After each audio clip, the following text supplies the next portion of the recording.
The May 19th, 2025 legislative session of the Anne Arundel County Council is called to order.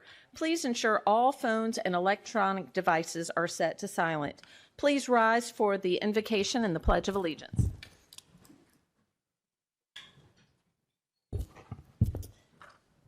Please pray according to your custom as I pray according to mine. Dear God, as we gather here to discuss topics that will benefit the people in our community, let us always consider how we can best serve others and lighten each other's burdens.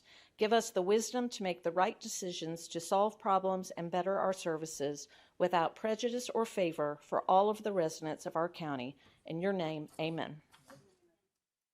I pledge allegiance to the flag of the United States of America and to the republic for which it stands, one nation, under God, indivisible, with liberty and justice for all. Madam Secretary, please read the ethics statement. The Ethics Commission has asked that I advise you that under certain circumstances, members of the public may qualify as lobbyists when they testify before the County Council. If so, the law requires that certain information be filed with the Ethics Commission. The chair of the Ethics Commission has asked that those who wish to testify in any form review the general information on lobbying sheet located on the Ethics website under Forms and Publications. If there are any questions about lobbying requirements, please contact the Ethics Commission at 410-222-4412. Before we open our discussion and public hearings, I would like to remind everyone in attendance, whether testifying or as a member of the audience, that we must maintain decorum at all times within these chambers. Please understand that individual conversations in the audience are very disruptive to the proceedings, and I would kindly ask you to step out of the chambers if a side discussion is necessary. We will now open our invitation to the audience. This is an opportunity to speak briefly on any subject not included in the printed agenda. Madam Secretary, did we receive any testimony through the online testimony tool? No, Madam Chair, we did not. Okay, no one signed up ahead of time. Is there anyone here who wishes to speak during the invitation to audience? Okay.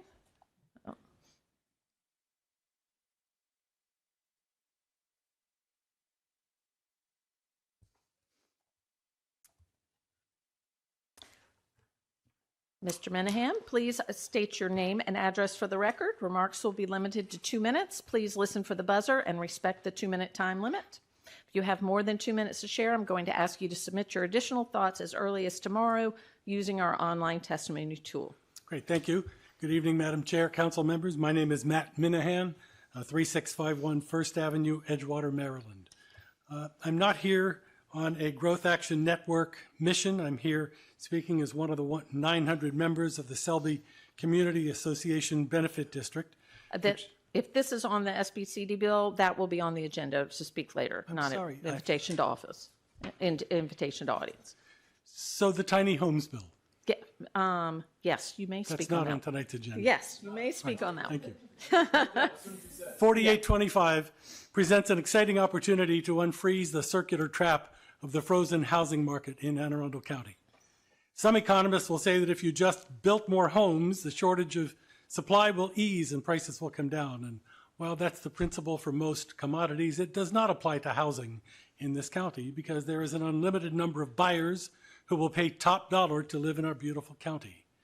The developments on Riva Road are a perfect example. More housing does not by itself create more affordable housing.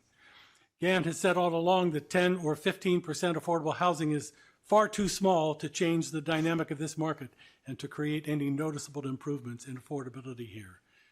We believe the county should incentivize housing at multiple price points. The Housing Attainability Act could have insisted that 30% be priced at 100% of AMI and 20% be priced at 70 or 80% of AMI, leaving 50% for the full market pricing rather than 85 or 90%. When you're paying the highest rates in the state for starting police officers and still have hundreds of vacancies, and when your favorite restaurants all over the county have limited hours because they can't find staff, and when hospitals pay premiums for traveling nurses because they can't recruit locally, because staff can't afford to live where they work, all those are symptoms of a broken housing market. With amendments, this tiny home bill can go a long way in the right direction. But beyond this bill, there needs to be more urgency to address the affordability issue in the county and to create homes at multiple price points in every development. relying on the market as the proven way to serve the highest earners does not enable the workforce housing that the county desperately needs for the future. Thank you very much. Thank you, sir. So the invitation to audience is now closed. Is there any item any council member would like to place on the agenda? Okay. May I have a motion that the partial reading of any bill, resolution, amendment to a bill or resolution, or minutes constitutes the reading of the whole? So moved, Allison Pickard. Do I have a second? All in favor? Aye. Opposed? Motion carries. Madam Secretary, please read the minutes of the legislative sessions of May 1st and May 5th, 2025, and the budget presentation minutes of May 12th, 13th, 14th, and 15th, 2025. Minutes for May 1, 2025. The County Council meeting was called to order by Chair Hummer at 11:10 a.m. It was opened with the invocation given by DeMarcus Smith, Union Church, BWI, and was followed by the Pledge of Allegiance. Minutes of May 5th, 2025. The County Council meeting was called to order by Chair Hummer at 7 p.m. It was opened with the invocation given by Ms. Pickard and was followed by the Pledge of Allegiance. The meeting was held in the County Council chambers in Annapolis, Maryland. The minutes of the budget presentation on May 12th, 2025. The County Council meeting was called to order by Chair Hummer at 9:11 a.m. The meeting was held in the County Council chambers in Annapolis, Maryland. There were approximately 20 persons in the audience. The minutes of the Board of Health meeting and the budget meeting on May 13th. The Board of Health meeting was called to order by Chair Hummer at 9:25 a.m. The meeting was held in the County Council chambers in Annapolis, Maryland. There were approximately 20 persons in the audience. Minutes for the budget public hearing of May 14th. The County Council meeting was called to order by Chair Hummer at 7:03 p.m. It was opened with the invocation given by Ms. Fiedler and was followed by the Pledge of Allegiance. The meeting was held in the Council chambers in Annapolis, Maryland. And the minutes for May 15th for budget presentations at 9 a.m. The County Council meeting was called to order by Chair Hummer at 9:05 a.m. The meeting was held virtually. Okay. May I have a motion to approve the minutes of the legislative sessions of May 1st and 5th, 2025, and the budget presentation minutes of May 12th, 13th, 14th, and 15th, 2025? So moved, Allison Pickard. All in favor? Aye. Opposed? Motion carries. The minutes of the legislative session of May 1st and May 5th, 2025, and the budget presentation minutes of May 12th, 13th, 14th, and 15th, 2025 stand approved as read. Madam Secretary, please read the titles of the bills to be introduced tonight. Bill number 5125, an emergency ordinance concerning current expense budget, higher education fund, and Arundel Community College, transfers of funds. Bill number 5225, an emergency ordinance concerning current expense budget, Board of Education, supplementary appropriation and transfers of funds. Bill number 5325, an emergency ordinance concerning current expense budget, fourth quarter fund transfer and supplementary appropriations. Bill number 5425, an emergency ordinance concerning subdivision and development, non-public schools. Madam Secretary, please read the titles of the resolutions to be introduced this evening. Resolution number 1425, resolution approving the appointment of members to the Police Accountability Board. Resolution number 1525, resolution amending portions of titles 1, 2, 3, 4, 5, and 6 of the Rules of Procedure of the County Council. Okay. Madam Secretary, please read the title of Bill number 2425 as amended. Bill number 2425, an ordinance concerning zoning regional commercial complexes. Mr. Smith, this is your bill. Thank you, Madam Chair. Just to bring everyone up to date on what this bill is, the Regional Commercial Complex Bill is essentially a fancy name for Arundel Mills Mall. It is the only complex in the county. So back in '98, this is what they actually called that parcel that was over there, where you have Maryland Live, Arundel Mills, so on and so forth. And so when you hear that, it is not speaking to any other regional commercial complex. It is the only regional commercial complex in the county. That is just a technical name for it. We have been discussing this bill for a number of months at this point, and in essence, what it's trying to do is provide a little bit more flexibility for the property owners over there to do some more creative stuff. I've always said that if these commercial complexes, specifically Arundel Mills, if they fail to think outside the box and be creative, you can have a commercial establishment that sort of falls to disarray and doesn't draw the same amount of customers to come to the site. And so this is to give them more flexibility, even potentially looking at housing options to some extent in that area, and to address some of the parking constraints that's involved with that. So that's what this bill does. There are some amendments that are coming here. We'll discuss here shortly, and that's what the bill is. All right. Thank you. Mr. Hunt? Thank you, Madam Chair. Ethan Hunt for the administration. With me, I have Kelly Kenny, our supervising county attorney, and Lynn Miller, our assistant planning and zoning officer. We support this bill with the amendments that we will discuss a little later. We're happy to answer any questions. Okay. Is there any discussion? All right. We will now open the public hearing on Bill number 2425 as amended. Madam Secretary, did we receive any testimony through the online testimony tool? No, Madam Chair, we did not. Okay, no one signed up ahead of time. Is there anyone here who wishes to speak on Bill number 2425? Okay.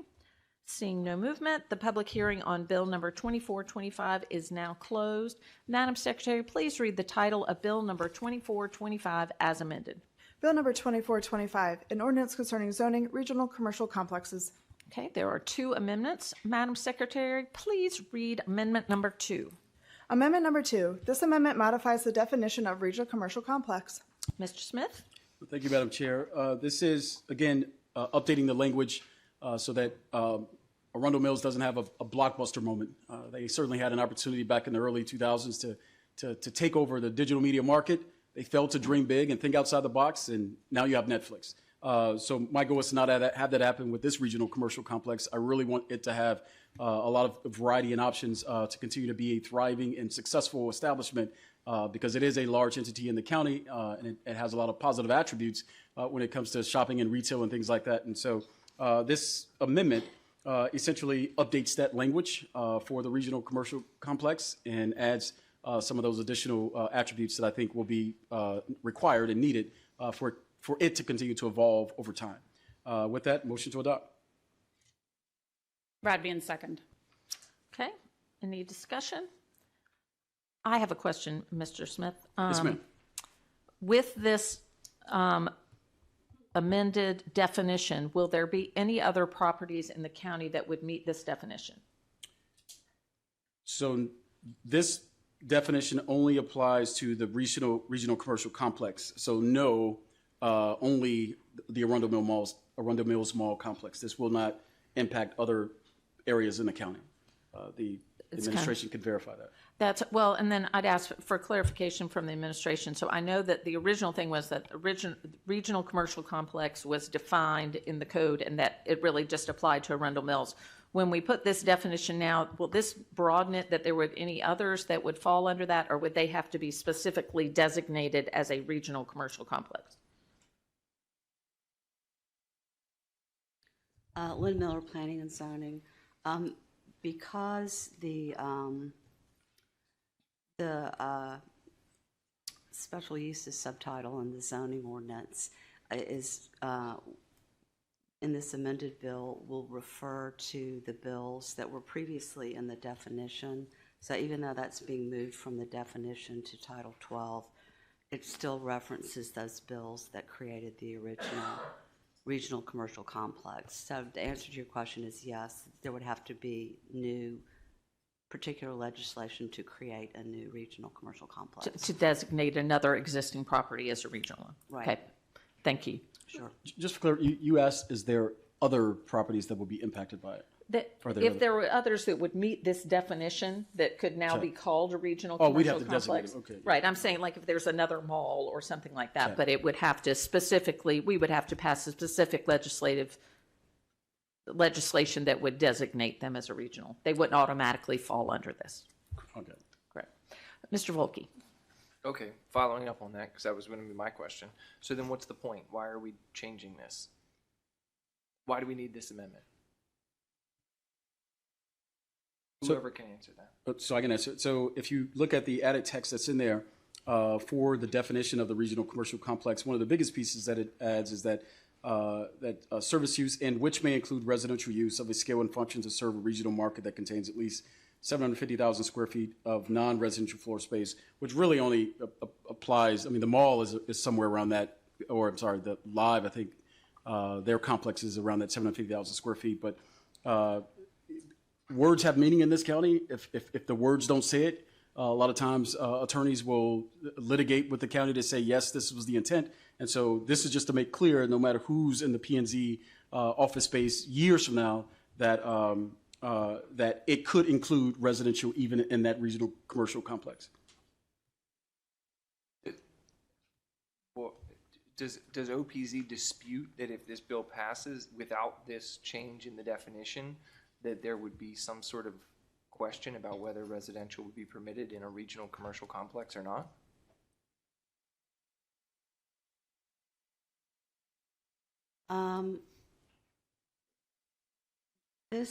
This language draws from those previous bills that are referenced. There were bills 62-98 and 80-98, which created the original regional commercial complex.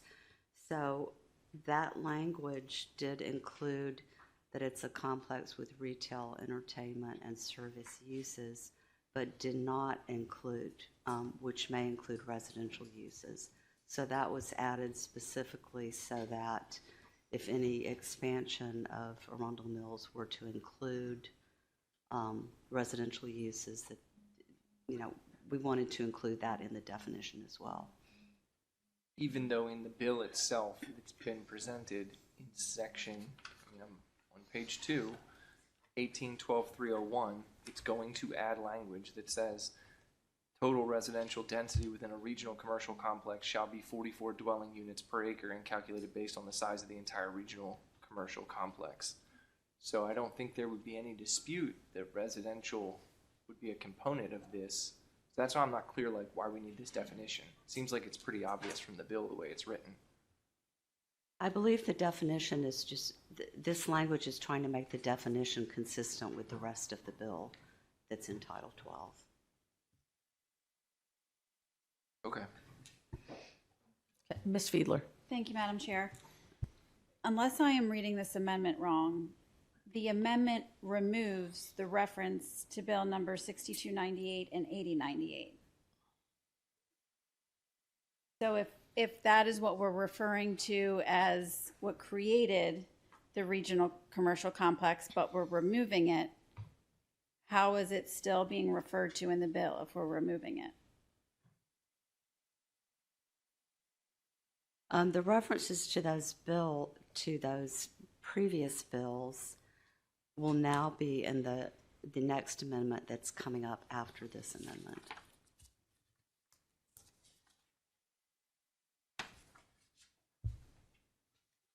That is very helpful. So in other words, the reference to those previous bills will still be in the code. But it would now be in Title 12 instead of in the definition, which is actually more consistent with how we usually write the code. Thank you. Any further questions? Administration? Do you have anything to add? We would urge the council to adopt this amendment. Okay. All right. There's no further comments. Madam Secretary, please call the roll on amendment number 2. Mr. Smith? Aye. Ms. Pickard? Aye. Mr. Volkey? Aye. Ms. Fiedler? Aye. Ms. Rodvian? Aye. Ms. Ledbetter? Aye. And Ms. Hummer? Aye. 7 in the affirmative, none in the negative. Amendment number 2 has been adopted. Madam Secretary, please read amendment number 3. Amendment number 3. This amendment moves an applicability provision and modifies the uses allowed, density and parking requirements, and bulk regulations within regional commercial complexes. Mr. Smith? Again, this additional amendment is essentially to add some context to applications that are submitted on behalf of this property. And I think we worked hand in hand with, I wanted to make sure that the planning and zoning staff and was comfortable with language to ensure that if an application was submitted on behalf of the operators, that there were still some guidelines and sort of lateral limits, if you will. And so I think this amendment allows the administration to still have that reach into this, because it still has to be approved by them, which allows them to sort of define what can and cannot happen to some extent. And so this was an effort to sort of itemize and dictate exactly the process by which an application would be submitted. So motion to adopt. Rodvian, second. Mr. Volkey? Thank you. This might be a question for planning and zoning or the sponsor. So does this change the maximum density from R44 down to R22, or does this still allow a max density of R44? I will defer to the experts. Phone a friend for this one, for that question. This takes it down to R22 Okay, because it's written as R44, in the bill. which we have nowhere else in the county, but this is allowing, except maybe Right. in a town center. I don't even think in a town. Can you do R? You can in a town center, yeah. Yeah. Okay. So I have a question about the parking requirements. I know that they will have to submit a plan to approve for this, but has there been a study of the mall itself, of the complex, for how much parking is currently used and what the requirements are if something were added? I mean, I go on the weekends, sometimes those lots are really full. I don't know about the parking garage.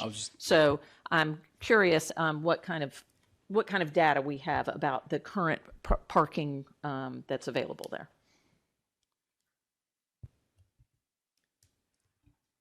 Lynn Miller, OPC. To my knowledge, we don't have a current parking needs study for Arundel Mills.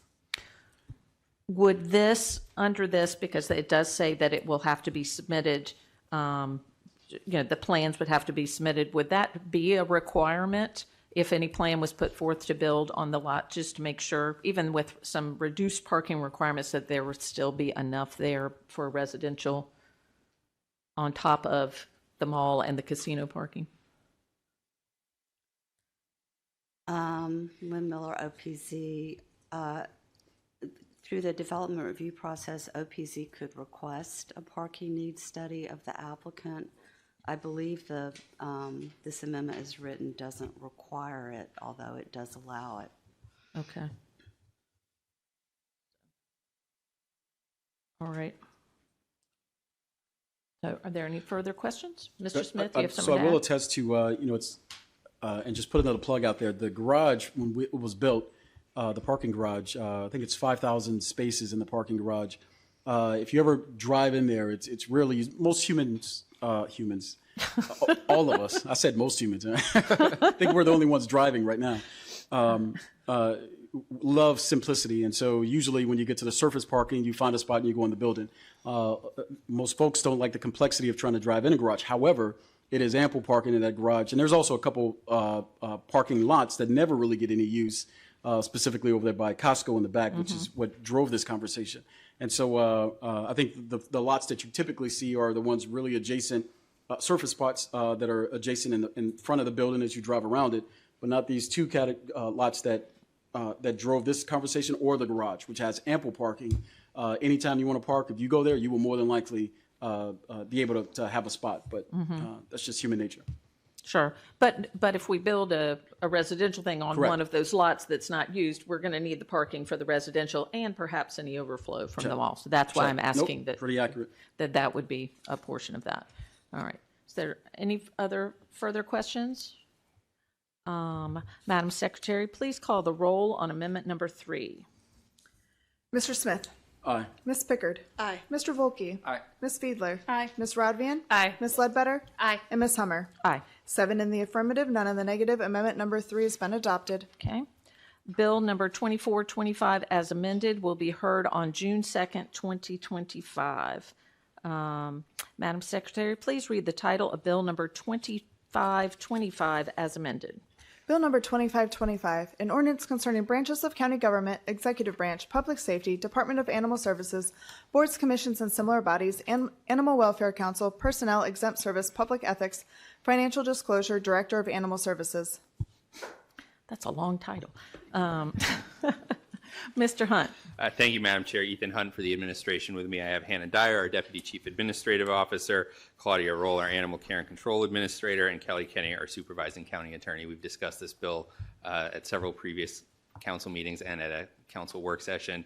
This bill creates the Department of Animal Services within county government, separates it out from underneath the police department. It does not make any substantive policy changes to our animal control laws. We will look at addressing those in the future. We're happy to answer any questions, and does anyone else have any comments they want to add? Okay. Any discussion? We will now open the public hearing on Bill number 2525 as amended. Madam Secretary, did we receive any testimony through the online testimony tool? No, Madam Chair, we did not. Okay, no one signed up ahead of time. Is there anyone here who wishes to speak on Bill number 2525? Okay, seeing no movement, the public hearing on Bill number 2525 is now closed.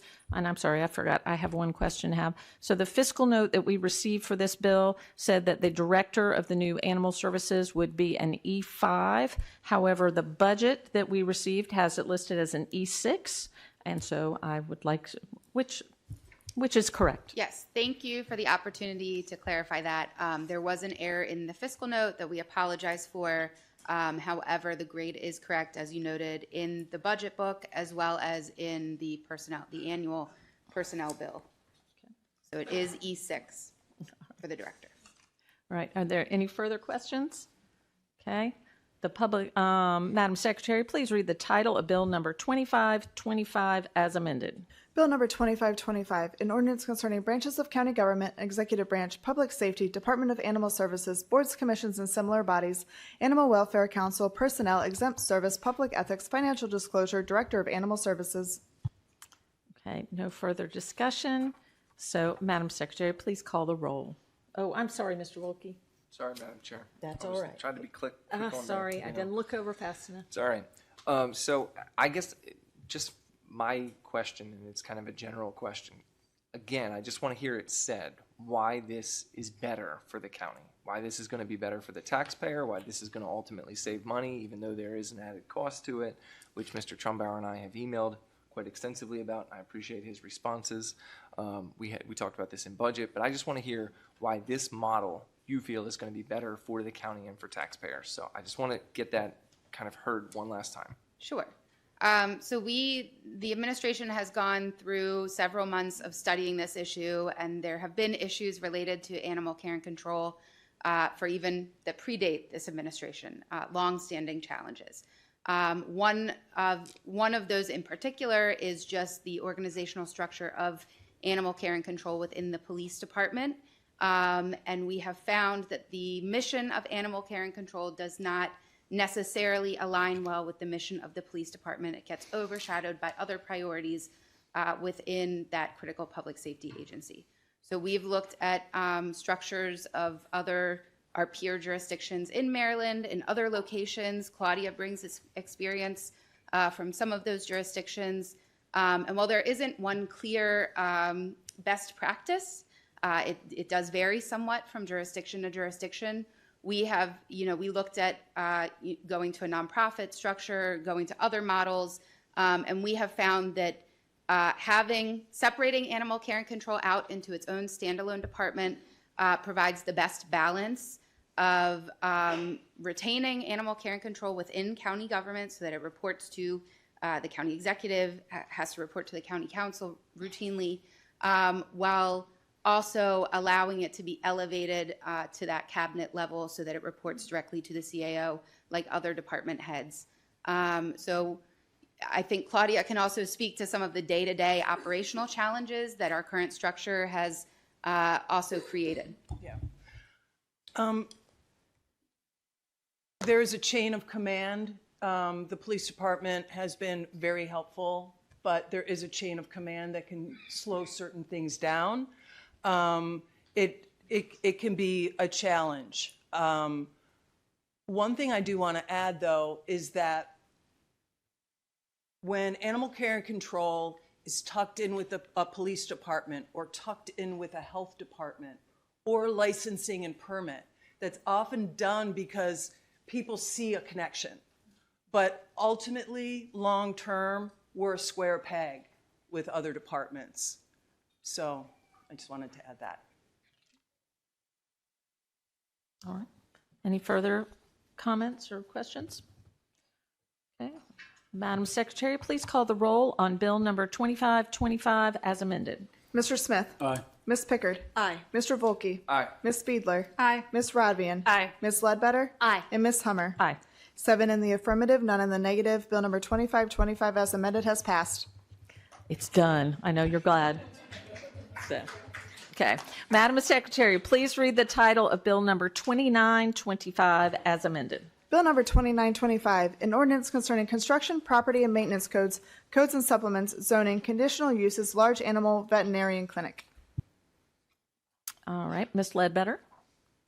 Thank you, Madam Chair. As we discussed last council meeting, there is a severe, in my opinion, a severe shortage of large animal surgeons within our state, much less our county. And this bill seeks to facilitate the ability for large animal surgeons to be able to open and operate to better serve the agricultural industry of Anne Arundel County. Mr. Hunt? Thank you, Madam Chair. Ethan Hunt for the administration. With me, I have Lynn Miller, our Assistant Planning and Zoning Officer, Andrew McCara, our Assistant Director of Inspections and Permits, and Kelly Kenny, our Supervising County Attorney. We support this bill, and we're happy to answer any questions. Okay. Is there any discussion? We will now open the public hearing on Bill number 2925. Madam Secretary, did we receive any testimony through the online testimony tool? No, Madam Chair, we did not. Okay, no one signed up ahead of time. Is there anyone here who wishes to speak on Bill number 2925? Okay. Oh, we do have someone coming up.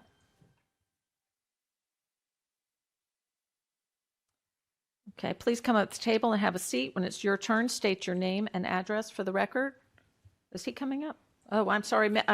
Sorry, guys. I thought he was just moving seats. He wasn't coming up. Come on back. Come on back. Sorry about that.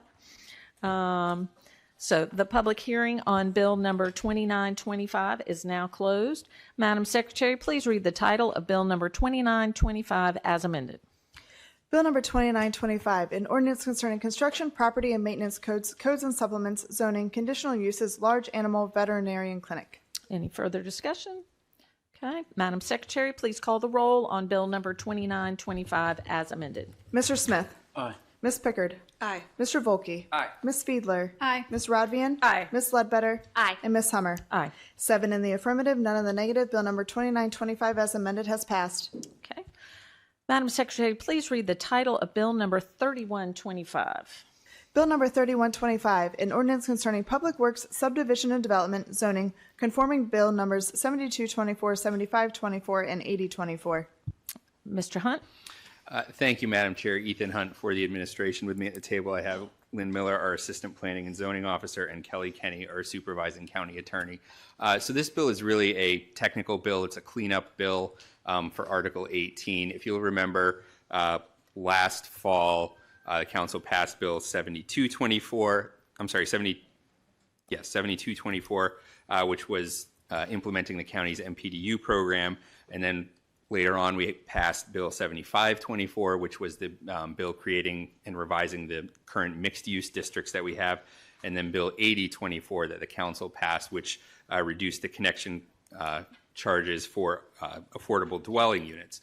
The challenge that this created was that Bill 7224, even though it passed first, takes effect on July 1 of this year, whereas the other two bills have already taken effect. And so what we want to make sure doesn't happen is that when 7224 takes effect, it doesn't undo some of the things that were done in Bill 7524 and Bill 8024. So there are 5 changes that are technical that the bill makes to the county code. I'm happy to walk through them if you would like. It can be a little dry.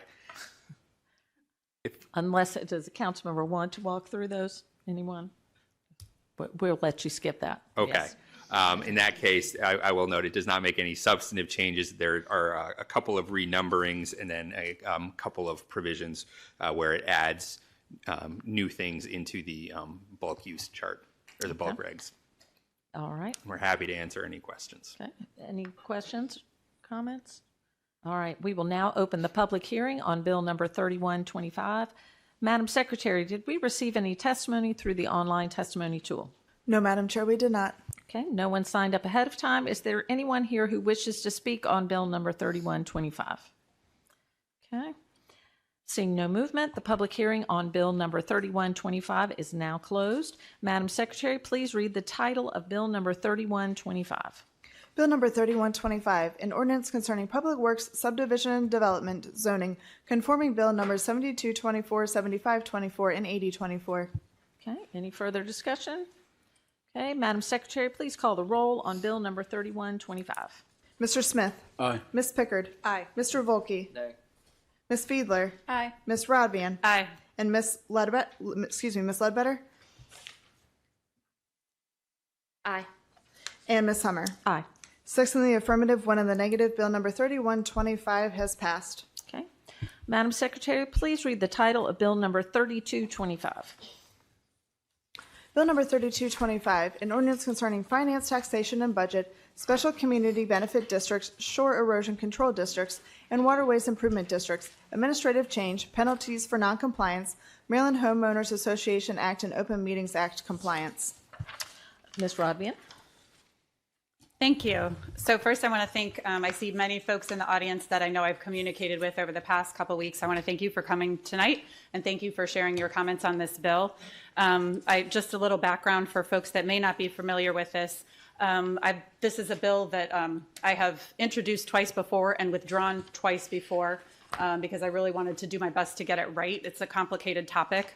And the first community that reached out to me about this was Oyster Harbor, and you may have read there has been some concern about what's happening there, and I will let that, no need to dwell on that. I've had some other communities reach out to me about concerns in District 6, and so to address those concerns, I opened up this bill again and started looking at it. And after this bill was introduced, I started hearing from communities in other parts of the county that were grateful for the provisions of this bill. And so I just want to briefly summarize what's in the bill so folks are clear. It really has three main purposes. The first one is to increase the transparency and accountability of SCBDs. And that's where the Open Meetings Act part comes into play. That's really, in my opinion, that is the main piece of the bill. The second piece is just ensuring communication between residents and officers and board members of a community with an SCBD. And then the third part is to update the SCBD fees because they haven't been updated since 1998. And at this point in time, the county collects only $125,000 to cover the administration of about 90 SCBDs and other similar districts. Shore erosion control districts and waterway improvement districts, to be specific. We looked at the cost that the county is, tried to estimate the cost, calculate the cost that the county is expending in the administration of these districts, and it actually comes to about $284,000, which means there is $159,000 shortfall that SCBDs are not paying towards the administration of the districts that are in their communities. Essentially, this shortfall is paid for by the taxpayers at large, including those in SCBDs, but also folks that don't live in SCBDs and don't have access to SCBD resources or amenities. So in my mind, the fair thing to do was to shift that cost back to the SCBDs because they're the ones that benefit from the amenities and such in the SCBD communities. So those are the three main purposes: transparency and accountability, facilitating communication, and then adjusting the fees. And I will just note that several departments in the administrative branch, in the executive branch, reached out to me with concerns about this fee issue. And so I said, I'm already working on the SCBD issue. I will make it part of the bill that I'm working on. Before we open the public hearing, I do, however, want to just acknowledge you may have seen on your way in that there are a handful of amendments that I will be bringing forward tonight. And one of them is based on, and actually all of them are based on concerns that I got from constituents, SCBD community members and officers that I'd like to add to this bill to hopefully improve it. And I'm likely to bring more next meeting, assuming this bill is still going forward at our next meeting, which would be June 2nd. The first one is going back to the administrative fee issue. So a lot of communities wrote to me and expressed that they had very serious concerns about how the change in administrative fees were going to impact their operations and impact their ability to go forward with projects that maybe were already in the works or planned or whatnot. So trying to find the right balance. Currently, the math comes out to, based on our cost calculation, the $125,000 that we collect is about 44% of the actual cost to the county of administering the SCBDs. What I've proposed here in my amendment will bring it to 70%. Now, that's still not all the way. That means, we are still not getting 100% 100% sort of compensation for the work that the county does to administer the program. But it takes us in a good direction, and the idea is that it does so in a way that's less burdensome to the SCBD communities. So just to just share what that is really quickly, the cap will move. Okay, so currently the maximum amount that any of these districts can pay is $2,000. And the original bill proposed $10,000 as the new cap. I got a lot of concern about that. And so the new high cap, once we reach it, it will be phased in over time, will be $4,000. So significant drop in the cap that SCBDs would have to pay in order to try and make up the costs that are not being covered with the fees that we currently collect. The other change is in the percentage fee. So basically the percentage or the cost, the fee that an SCBD pays or an SECD or a WID is currently 5% of their total collection. For the first year, for FY26, that won't change. FY26 is just a few weeks away, so we're not touching FY26. FY27 will start July 1st in 2026, and at that time, the cap will go, the percentage charge will go from 5% to 5.5%, so a much smaller increase. And then in that's FY28 will be at 5.5%. And then in FY29, the percentage charge will move to 6%. So that's, again, a significant reduction from the original proposal in the bill. So that's probably the biggest one. I think that was the biggest item of concern that people had, was just how this dramatic change. And, I've only been on the council for 6 years. I can't account for all of the 28 or 27 years where things hadn't changed at all, where there had been no adjustments in the fee schedule. But it is time to make some changes here. The next concern I want to address by amendment is meeting attendance. The bill as written allows meetings to be open to the public, and that is like the open meetings requirement sort of for general government type meetings. Since these are a little different, folks gave me feedback that should be drawn much more narrowly, and so the amendment allows a guest of a property owner, member of the SCBD, to bring one person with them, or to bring guests with them, as opposed to a meeting being open to the general public. The third amendment that I plan on introducing tonight discusses a little bit about compliance and who is actually accountable to compliance with the Open Meetings Act. In a government setting, it's maybe very appropriate and logical for subcommittees to be, committees and subcommittees to be held all to the Open Meetings Act. In the context of SCBDs and the specialized district, holding accountable, for example, the committee that's planning the 4th of July parade to the Open Meetings Act was not the intent of the bill. And so this will clarify that it's only open to the general, or the Open Meetings Act is only applicable to the general meetings that are for all the membership. The fourth amendment that I'm going to bring tonight will change the response time in which we ask board members to reply to residents' emails from 5 business days to 15 business days. Folks felt that 5 was short, and in hindsight, I thought, okay, I think that's a reasonable thing. I know that in my own emails, when I'm, in a really busy season, I don't even get to my own emails within 5 days. So I think that was, an adjustment that seemed like a reasonable, considering that SCBDs and these districts are all volunteer run. There's a couple other amendments that I want to bring forward that are not ready for tonight, but I will be bringing forward at our June 2nd meeting. And one is, there are a couple communities that expressed to me that they use a single email address for their community. And in order to allow those, and they find they have a very effective way of communicating using a single email address rather than having an email for each individual officer and board member. I'm going to create an amendment that will allow those communities to continue operating in the manner that they are.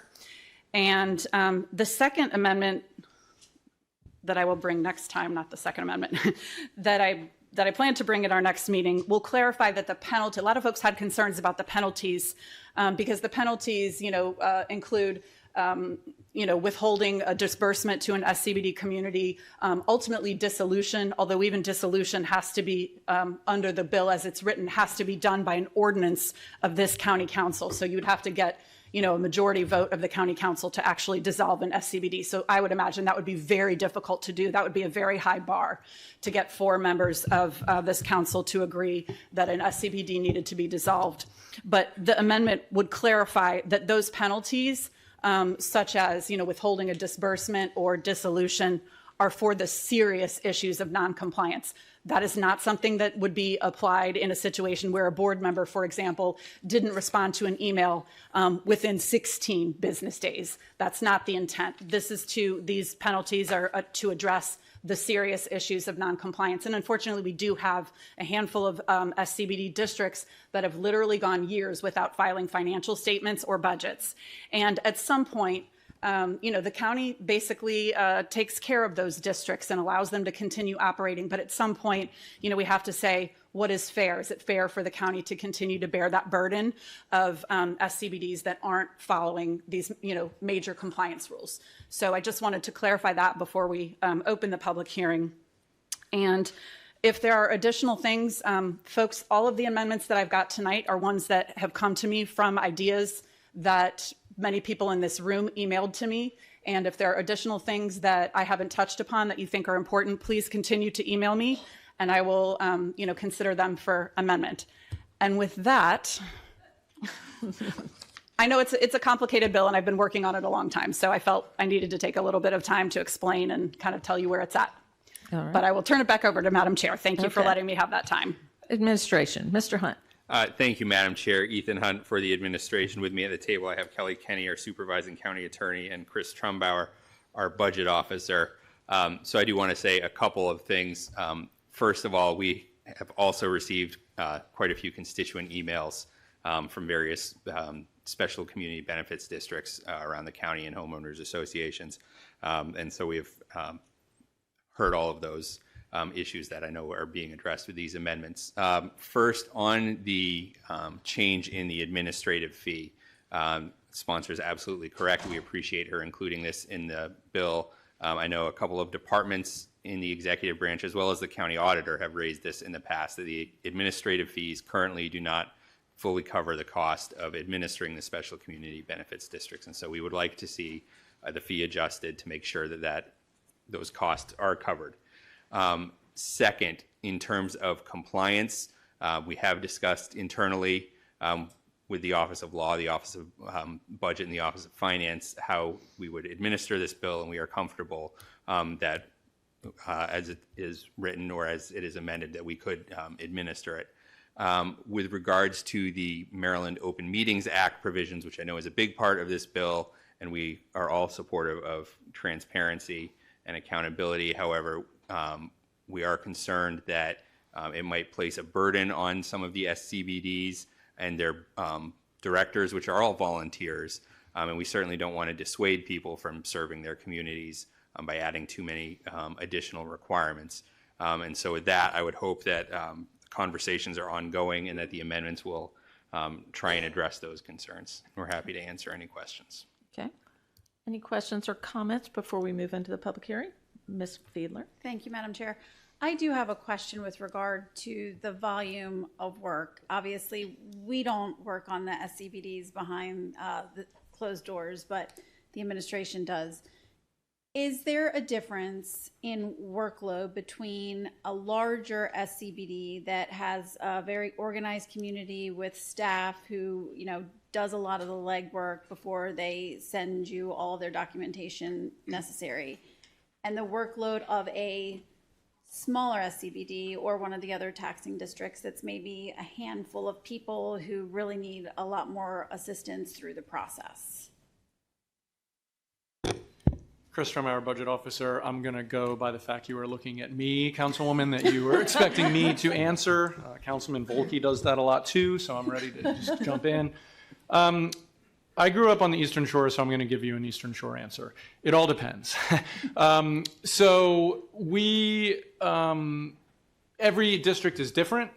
Some districts know the drill. They do it all the time. Very little back and forth. Some districts, the opposite is true. Staff has to help them, or there's turnover in the community, and there's an element of training or kind of hand-holding to get there. So I can't say one size fits all, that larger communities are one way, smaller communities are other. The way that the administrative charge is built in the code now, it's a percentage, but there's a cap of $2,000. I can tell you, and that cap is based on the amount of funds that are collected on behalf of the community. I can tell you about half of the districts are under or reach that cap now, and I think $40,000 of revenue is the threshold. Some districts are collecting over $1 million, so they're paying the same fee that a district that's collecting $40,000 is, right? But again, that is not a linear relationship with how much staff effort goes in on the budget office side. I can't speak as specifically on the Office of Finance, and in addition, besides the administration departments, the auditor's office also, I believe, puts a fair amount of work in. They do the auditing side, and I couldn't speak to the attachment of size versus effort on that at all. So I'm sorry not to give you a more direct answer, but I don't want to characterize something inaccurately for you. That actually was an answer. So thank you. Ms. Ledbetter. Thank you, Madam Chair. I have a follow-up actually to Ms. Fiedler's question, but before I do so, I live in a special community benefit district, so I actually did submit the proper form to the Ethics Commission and get their opinion. Their ruling was that I could participate in this discussion as my interest is no different than any other member of a special community benefit district, but I just wanted to make sure I put that on the record so we are all 100% transparent. My follow-up, Mr. Trumbauer, is if size, and the answer may very well be similar to what you just gave Ms. Fiedler, but I feel still responsible to ask. If size is not something that determines the amount of time or cost that is spent, are there any activities that you are familiar with do take more time? Like, does auditing take more time? If a group doesn't submit their budget, does that take more of the office's time? Are there certain actions or inactions that kind of eat up at county resources more than others? Sure, thank you, Councilwoman. Let me back up a second and say, I'm not prepared to say that size is a direct correlation to the amount of effort, but I don't want to suggest that it's unrelated either, right? Because if you have a community with 2,000 members, they're sending in 2,000 payments, the Office of Finance and everybody else who receives those, that's a level of effort, right? But as far as the task of them putting together their submission and their paperwork and whether they follow the guidelines and all of that, that to me is more independent of the number of parcels or the amount of revenue they bring in. Specific to what takes the most time, I think is what you're asking. Yeah, there might not be any cause and effect, but just thought it was worth asking to see if there is. I just want to reiterate that every district is different. Some of them require a little bit more of special attention, and some of them, as were mentioned, have lawyers and accountants on staff, and they probably, their SCBD fees are probably a small percentage of their outgoing money on administration. So, but the things that take a long time are if there's a question about some legality of, the bylaws, or if something changed and, there's back and forth. But the most common thing I think that may take a time is when there's abrupt turnover in a district, and so staff is working with someone new that maybe doesn't have institutional knowledge, or maybe there wasn't record keeping, and so they're just kind of getting up to speed. But I mean, that's very episodic. So I'm not giving very direct answers tonight because SCBDs are a very they're very subjective in how everything works. They're all very unique, and I completely understand that. I appreciate the difficulty Yeah, well, they're of unique. answering my question. They're unique to themselves, and frankly, they're relatively unique in Anne Arundel compared to the rest of the state. We're special, so. Thank you, Mr. Trumbauer. I appreciate it. There we go. Mr. Smith. Thank you, Madam Chair.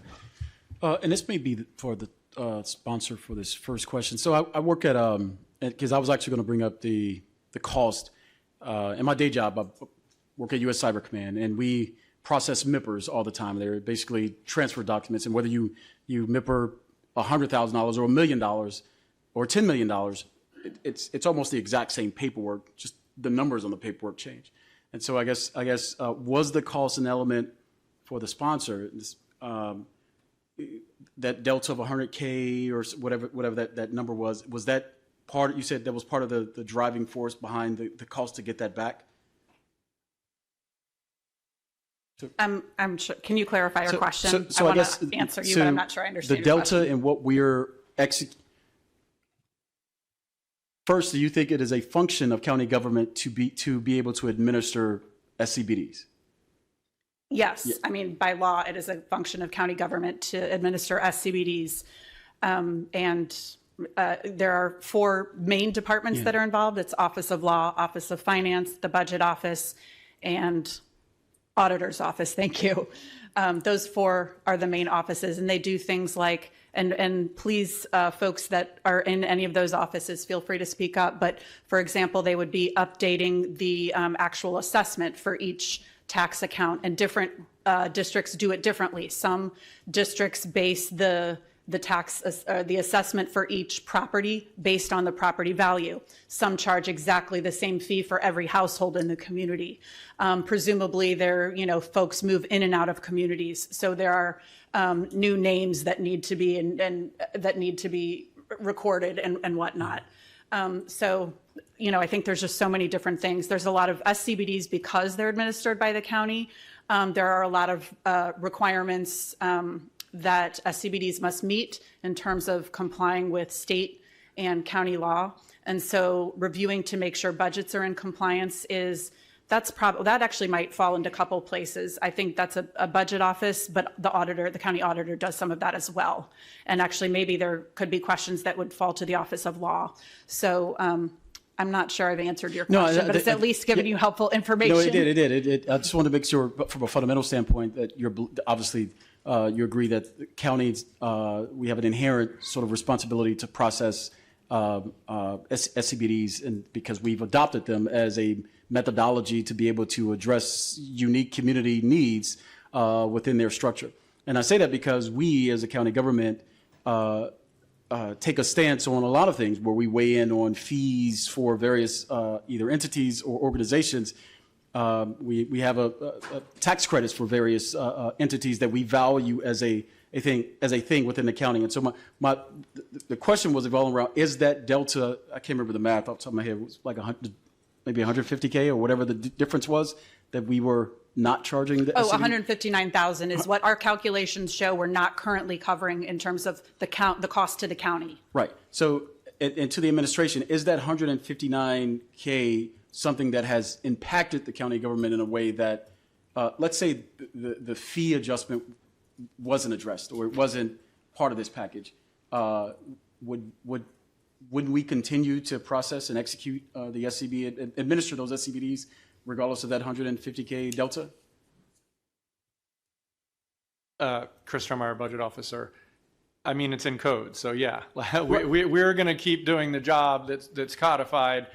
The issue with the administrative charges is that, as our current math shows, we are not recouping an amount that's close to the level of effort based solely on percentage of different employees' workload on SCBDs, what we're putting out, right? So, I mean, if you guys decided to cut the fees in half, we'd still do the job, but that inequity would be higher. So I think, and this is sponsor's bill and she can answer, but I think the adjustment in the fees was an attempt, because There's other things in this bill with SCBDs, was taking the opportunity to get that closer to kind of the break-even point of the level of effort the county is putting in versus the benefit that the communities are getting. Because, I mean, the important thing to realize, not every county resident is in an SCBD, right? There's about 80 of them across the county that they're getting a benefit in their community, and that they're paying the money. The county is just collecting it on their behalf, which is a very important service. But that's why I think there is a little bit of a bigger picture issue of, if that inequity gets too far out of balance, then the county residents that don't live in an SCBD are subsidizing the services that residents within an SCBD are receiving. But that's a policy thing for you guys to wrestle with. Yeah, I was just struggling with, is the 159,000 that breaking point? I think for me, if I was hearing 2 million, 3 million, 4 million, like millions, I would probably, certainly be more on alert. Me personally, I just don't think the 159, because we give benefits and subsidies to a whole bunch of different organizations throughout the county for a variety of different things that we do. Not that I don't think the merit of the bill is not there. It was just more the fee structure, whether the alarm bells should be set now on 159K out of a $2.45 billion bill or budget that we're getting ready to have. That's all. I didn't have an opportunity to speak to you earlier. But no, that's fine. That's fine. Yes, ma'am. Thank you, Madam Chair. Would it be okay if I responded a little bit? Yes. Thank you, Madam Chair. So that's definitely the big question. And, I feel like after 27 years of not making any updates, it was time to do so. And to me, the biggest challenge in creating the right balance, which, we thought we had in the original bill, but we got a lot of feedback telling us we didn't. It's the difference between, or it's trying to balance not crushing the small districts who have much smaller, just have much smaller budgets, but also not unduly burdening the large districts just because they're large and they can afford to pay more. So it was trying to find the balance between those two things. The original bill was written with that intent. The amendment that I'm going to bring forward tonight, I hope folks believe that it gets closer to that intent of balancing those two things, not crushing the small districts, but not, making the bigger, wealthier districts pay more just because they can. Mr. Volke. Thank you. Is there any requirement in county code that a county employee has a certain period of time to respond to a constituent email?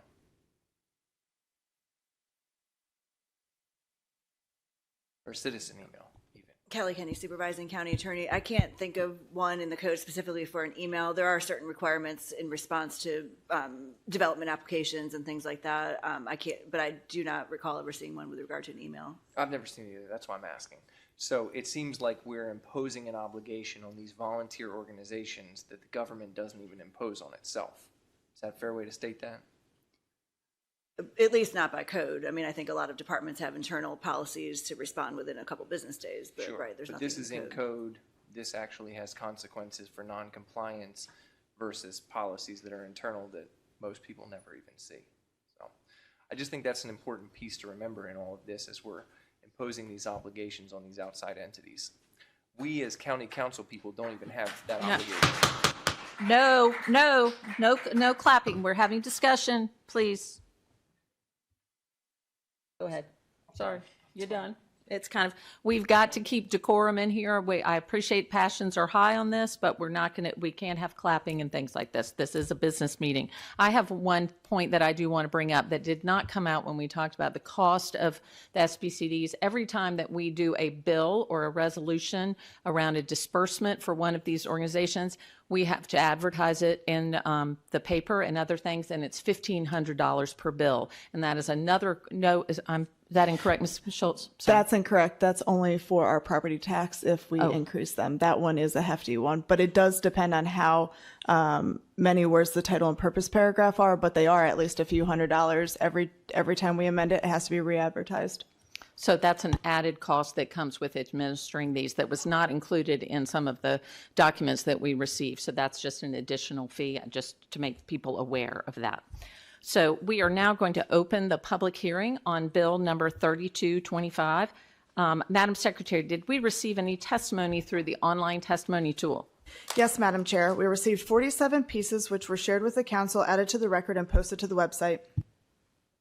Okay, we will now call on individuals who signed up ahead of the meeting. When I call your name, please come up to the table and have a seat. When it is your turn, state your name and address for the record. Remarks will be limited to 2 minutes. Please listen for the buzzer and respect the 2-minute time limit as others are signed up to speak. If you have more than 2 minutes to share, I'm going to ask you to submit your additional thoughts as early as tomorrow using our online testimony tool.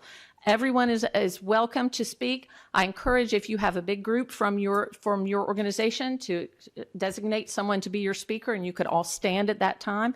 But and I also am going to see, as you saw, I'm going to wield my gavel, and I will be calling you at the 2-minute mark because we have so many signed up and we need to keep it moving. So, but we do want to hear from everyone. So I'm going to call the first 6 people to come on up. Peter Vale, Alex. Okay, I'm going to go with that. Jane Beard, Pam Foster, Lily Openshaw, and Stuart Jones. You would come on up. And as I said, please state your name and address for the record when it is your turn.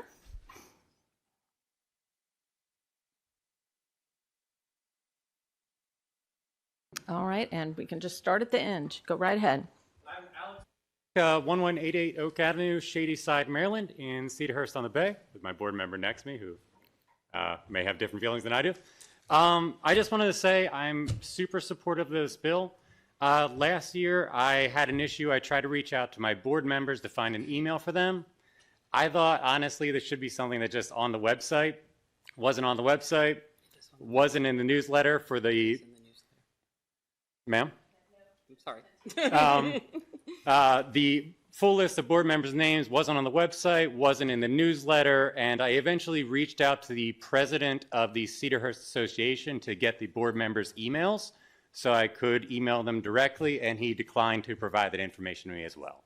So I am really supportive of the contact information section because I feel if these people are going to decide what to do with my money, I ought at least have an email address where I could contact them and express my feelings, just as I could contact any member sitting in front of me right now tonight. And that's all I've got. If you want a copy of the email from the president, I've got it with me as well. My name is Pam Foster. My address is 5194 Chesapeake Avenue, Shadyside. I'm a member of the Cedarhurst Citizens Association. I am Pam Foster, Secretary of Cedarhurst Citizens Association, here to oppose Bill 3225 as written for Cedarhurst on the Bay, which is both a special community benefit district and a shoreline erosion control district. We would like to remind the county that the Anne Arundel's over 533 miles of shoreline is an economic engine, and together with its many beautiful and well-maintained communities are some of the reasons why Anne Arundel County is a great place to live. Bill 3225 paints special tax district communities as problematic and a burden to the county, rather than recognizing the value of the hard work of community volunteers to maintain their properties for their residents who are also county residents. The county should be cheering on and facilitating such work, but that's not what Cedarhurst experienced. Cedarhurst was denied access to its already accumulated SECD funds to pay for engineering, permitting, cost estimate, and grant assistance to restore our failing shoreline. We hoped that logic would prevail, but the county maintained and even doubled down on its position. In contrast, the state of Maryland applauds the efforts of special tax district communities to proactively maintain their waterfronts, waterways, and shorelines, which is why they passed House Bill 1467, which ensures Anne Arundel County SECDs can use their funds to maintain their shorelines and earn interest on those funds. We leave you with this. Why would state lawmakers feel the need to push through an emergency, bipartisan, Anne Arundel County-only bill if the county had been administering shoreline erosion control districts appropriately? Thank you. Thank you, ma'am. Yes, ma'am. I'm Jane Beard. I'm a resident of Franklin Manor. I live at 5545 Harford Street. I'm very glad to hear that there are amendments you're proposing. I'm especially interested in the one that would withdraw the draconian impact of failure to meet in open meetings forum. I actually looked that training up online and couldn't find it on the county or even at University of Maryland. The idea that people could lose their status is shocking to me, given that we're paying money into it. If they're not filing their audits, if they're not doing their financial accountability, that's one thing. But to treat us all as if we are in that group, to me, is really wrong. We say that I hear there is a $159,000 shortfall between the fees you generate and the cost to disperse and account for the money. Well, I feel like you're failing to look at the financial impact that the care that we take in these communities grants to the entire county, especially in shoreline areas. And also the volunteer time. My husband's president of the Franklin Manor Homeowner Association. He has taken months, literally months of his time to learn the laws, to understand stormwater and environmental issues, to learn what the regulations are and comply with them. And it takes so long for volunteers to come up to speed about what's required that to make it harder for us to be able to do the projects we know the communities and the county needs, to me, is just really short-sighted. Thank you. Thank you, ma'am. Yes, sir. Yes. Good evening. I'm Stuart Jones, and I'm here as a resident, and also as a president of the Bay Ridge Community Association, and as a voice for the yet-to-be-heard approximate 90 similar communities across the county that have a special tax district that's integrated within their community associations. There's a number of folks from our community that would also speak, but we've limited in advance in our thought, but would you all stand and come? They would also be willing to speak and support what we're saying. I'm speaking tonight, thank you. I'm speaking tonight because I recently learned of this bill and quickly realized voices like ours needed to be heard. I'd like to outline key concerns you'll be hearing tonight. First, we recognize it's reasonable to evaluate the county fee. We've been asking for supporting details and are waiting on them. Hopefully this can be resolved. The major issue is applying open meeting requirements to civic associations. Fundamentally, we ask, what problem are we trying to solve? We've heard this bill may be a response to an isolated case of some misapplied funds, but this bill wouldn't have prevented that. The issue was a single individual with sole control over the funds for many years, a lack of controls and oversight, rather than open meetings. Second, even with the amendments, the bill sets burdensome and impractical expectations on our 90-some resident volunteer-run communities countywide. These are parents with jobs, families, single people just getting started, and retirees volunteering their time. These aren't HOAs operated by third-party paid firms. They just don't exist. This idea of staff and lawyers and accountants, it's just irrelevant. It doesn't exist. A response requirement for all emails, that's a fast way to lose volunteers, I guarantee it. At a tree planting or a beach cleanup, we're gonna... Thank you, sir. Appreciate it. Yes, ma'am. I'm Lily Openshaw, past president of the Bay Ridge Civic Association. Bay Ridge, as you've heard, is opposed to Bill 3225 and requests that the existing legislation, even as amended, be withdrawn. While the intent behind Bill 3225 to increase transparency and accountability is commendable, the existing legal framework already provides sufficient oversight. Civic associations that receive special tax district funds are required to be incorporated under Maryland's General Corporation Law, which mandates bylaws, elections for directors, annual meetings, and procedures for amending bylaws. Current special tax district law requires civic associations to provide notice to property owners about taxing district budgets and offer mechanisms for feedback. They must also maintain separate bank accounts, submit additional financial statements to the county, and undergo audits. These provisions are strict and adequately address concerns about governance and transparency. Piggybacking on what Councilwoman Ledbetter was mentioning, of particular concern to us is the fact that as early as last June, there was reference to a county audit report on the special tax districts that was to identify problems and recommend improvements to the district management. But this report has not been completed or made available to all of our communities that will be impacted by its results.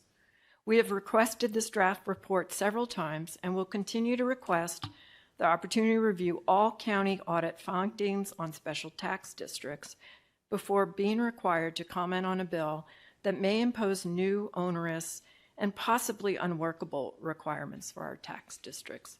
Until that time, I urge Council to withdraw Bill 3225 and postpone issuance of any new legislation. Thank you. Thank you. Yes, sir. Yes, hi, I'm Peter Vale. I live at 1257 Washington Drive in the community of Oyster Harbor, which I know has gotten a lot of press lately. I thought I'd start off with Councilman Smith. You did ask about what the county's responsibility is for these SCBDs, and if the cost was onerous, should we not support them as a county? And then the question would be, well, what would these communities have to do? Well, we have community assets, and we have members that have to contribute dollars to these community assets, and we'd essentially have to reincorporate as HOAs, subject to the HOA laws of Maryland. And so what our specific association has been saying for years is that, well, we're not an HOA, we're an SCBD. It's a separate entity all in itself. We don't have to follow every law of the state of Maryland. We have to be non-stock member corporations, but we have to maintain community assets, and we're essentially an HOA. So in the absence of the county giving us this taxing provision, we would have to pay for an administration team to go and collect dues from our members. And we are blessed as these little entities, these 79 entities across Anne Arundel County, with the ability to make use of the county taxing authority to collect dues from our members.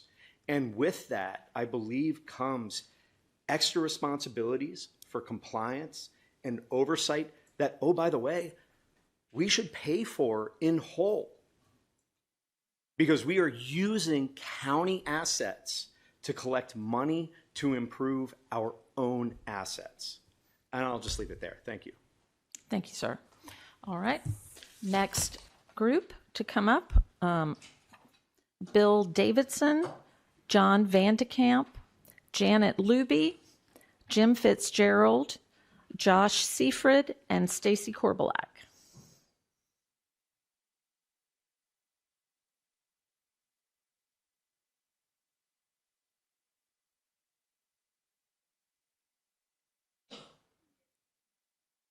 Sir, you can go ahead. As for the administrative fee charged by the county, this should, and of course, be fully aligned as nearly as practicable with the county's actual administrative costs. The fee is a distraction, apparently a very effective distraction. It should not be combined with the totally subjective, separate and unrelated subject matter of this bill. I fear that the council persons don't appreciate the subtlety, the profoundly destructive subtlety embedded in this bill. Even with the provisions, the proposed amendments to 3225, this bill will destroy community life. Each of your districts have vibrant neighborhoods that thrive with community life, buoyed up by community spirit and volunteerism that give meaning to the phrase sense of place. It is simply naive to think that legislative language could razor sharp carve a line between what's talked about among members of a thriving community, that somehow community members could be careful not to talk about potential tax district matters versus all other community matters. Everybody talks about everything all the time, everywhere, at every meeting, at every party, even standing in line at the pharmacy, everywhere. Should a quorum of a committee or a board happen to be present, all of these activities are off limits under the 90-page Open Meetings Act. That manual makes it clear that all of its provisions apply to all committees. Amending out with subcommittees, as the amendment does, is meaningless. Most civic association communities are comprised of committees are only comprised of a few people. Anyway, a quorum of 3 is 2. The obligation to publish all agendas and community agendas and to keep records and to publish those records is preposterous. Thank you, sir. Yes, sir. Good evening, Mrs. Hummer, Ms. Rodvian, members of the council. My name is John William Vandekamp. I'm a 21-year resident of Bay Ridge. I live at 40 Lawrence Avenue. I'm a former member of the Arundel County Ethics Commission, the Bay Ridge Community Association Board. The proposed bill, Maryland Homeowners Association Act and Open Meetings Act compliance, is government overreach and may be illegal. The county is attempting to open all the business of a civic association to public scrutiny. Bay Ridge Civic Association is not a public body. It is not a homeowners association. It was not intended by the Open Meetings Act to be subject to public review. Can government oppose laws applicable to specific entities on an entity that does not meet the criteria for the law to apply? Can the county make a civic association that is not a public body or a homeowners association comply with these regulations? Can a county government require that the business of a private corporation be made public? The right of privacy is most simply the right of a person to be let alone, to be free from unwanted publicity, and to live without unwarranted interference by the public in matters in which the public is not necessarily concerned. The public simply has no legitimate interest in how we run our community, our marina, or improve our grounds. Proposed Bill 3225 shows a major lack of understanding of the basic processes of community life that give rise to the sense of place in a thriving neighborhood. This should be the aim of public policy, not its destruction. This is the third time it's been proposed. The bill should be withdrawn. As Yogi Berra said, we make too many wrong mistakes. We must not go down this road. Thank you. Thank you, sir. Yes, ma'am. Hi, I'm Janet Lumby. I live at 4 Cushing Avenue. I probably live in the smallest house in Bay Ridge. My mother bought it for $50,000 in 1979. There's a lot of rich people in Bay Ridge. It's annoying. They got a lot of money. But you know what? They're my neighbors. And it's a wonderful community. I taught tap dancing. There's a swing dance club. I did a blood drive for American Red Cross at the clubhouse. Again, I've been there for a really long time. And it was fun. It was easy. It was all good. It was good for the neighborhood. It was good for the people. I don't like this bill. I think it's a big bummer of a bill. And I'm afraid I'm going to get the gavel on this one. But when Lisa said that all these communities were so supportive of it, I just find that so hard to believe. Now, I know that one guy said he was for it, so I've got to believe that he's telling the truth. But I just don't see how, in transparency, who are these communities that are thinking this is a good bill? I have trouble with that one. Anyway, I'm going rogue. My own community doesn't know that I didn't read this, and I'm sorry, Lily, but after hearing from you, I just wanted to speak off the cuff. Thank you very much. Thank you, ma'am. Yes, sir. Good evening. My name is Jim Fitzgerald. I live at 803 Robin Hood Road in Sherwood Forest, Maryland, and I am the president of the Sherwood Forest Board and here with the full support of the entire board to make my comments. I'm not going to read my comments that I had put into the website because I think it would be a little bit redundant. Also because Ms. Rodvin has, I think, worked very hard, and we are grateful for your listening to our concerns. And so I can see some of that is changing. Have not had a lot of time this afternoon to look at it. We will do that. But I would like to just note 2 or 3 points that still present some real concern to our community.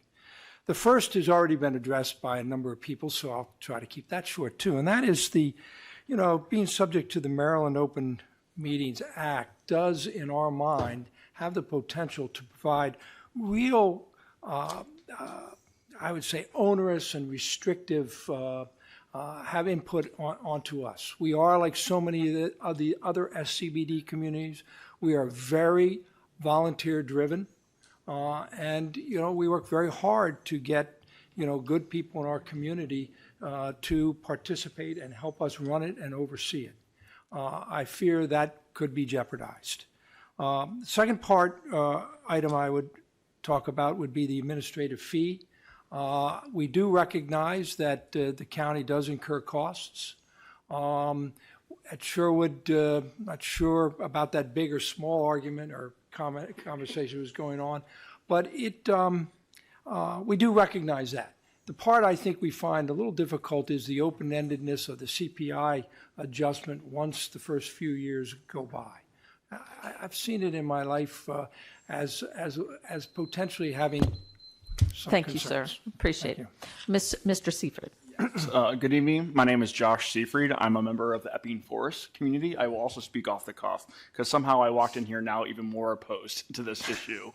You listed three things: transparency, accountability, and you're not getting enough fees. First thing on the transparency thing, even from the discussion that happened just minutes ago where you're saying, is it a linear conversation or is it where this money is going to? We don't even get a clear answer. There's no answer here. It's not a money issue. It's a management issue. Let's deal with the management issue rather than just charging these folks more money.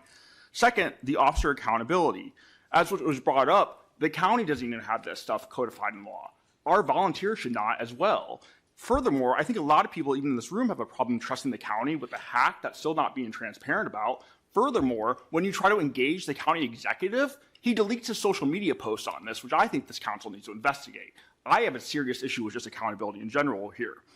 And then you bring up fees that haven't changed since 1998. Again, this is a management issue. You have these documents that say, hey, this is where the money's going to go. But we don't know if that's going to be more effective at all. You need to come out, engage the community, say, this is what's going to happen, this is how we're going to spend the money, and this is our way forward.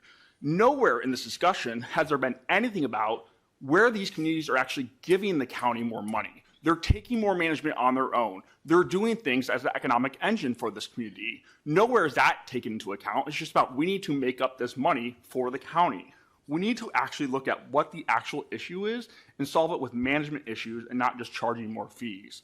If anything, if there's a reasonable compromise here, split this bill into two, deal with things like the Open Act meetings and things like that, and then deal with the taxes. They should not be lumped together overall. I think they're two separate issues, but that's all I have to say. I think you need to pull the bill. Thank you, sir. Ms. Corbelak.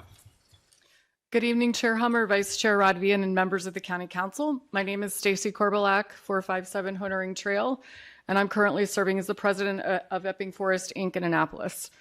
As you know, Anne Arundel County was ahead of its time when SCBDs were formed well before the Maryland HOA Act that governs other community associations around the state.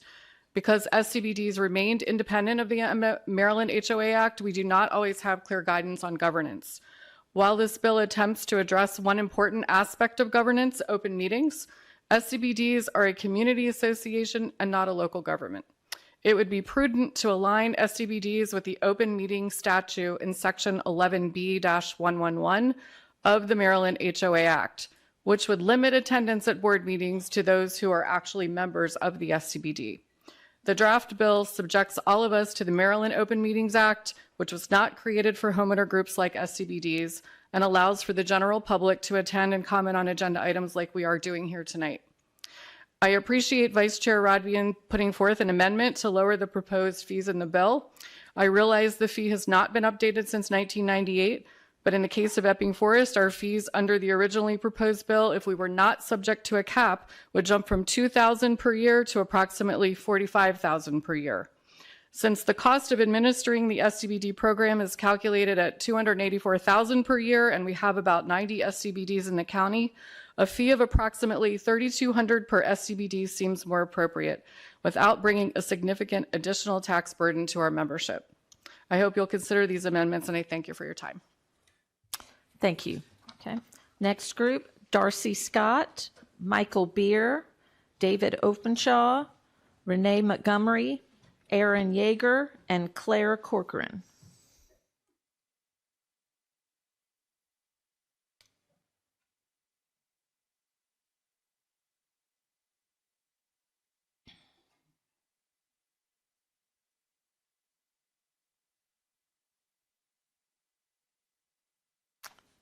Please go ahead.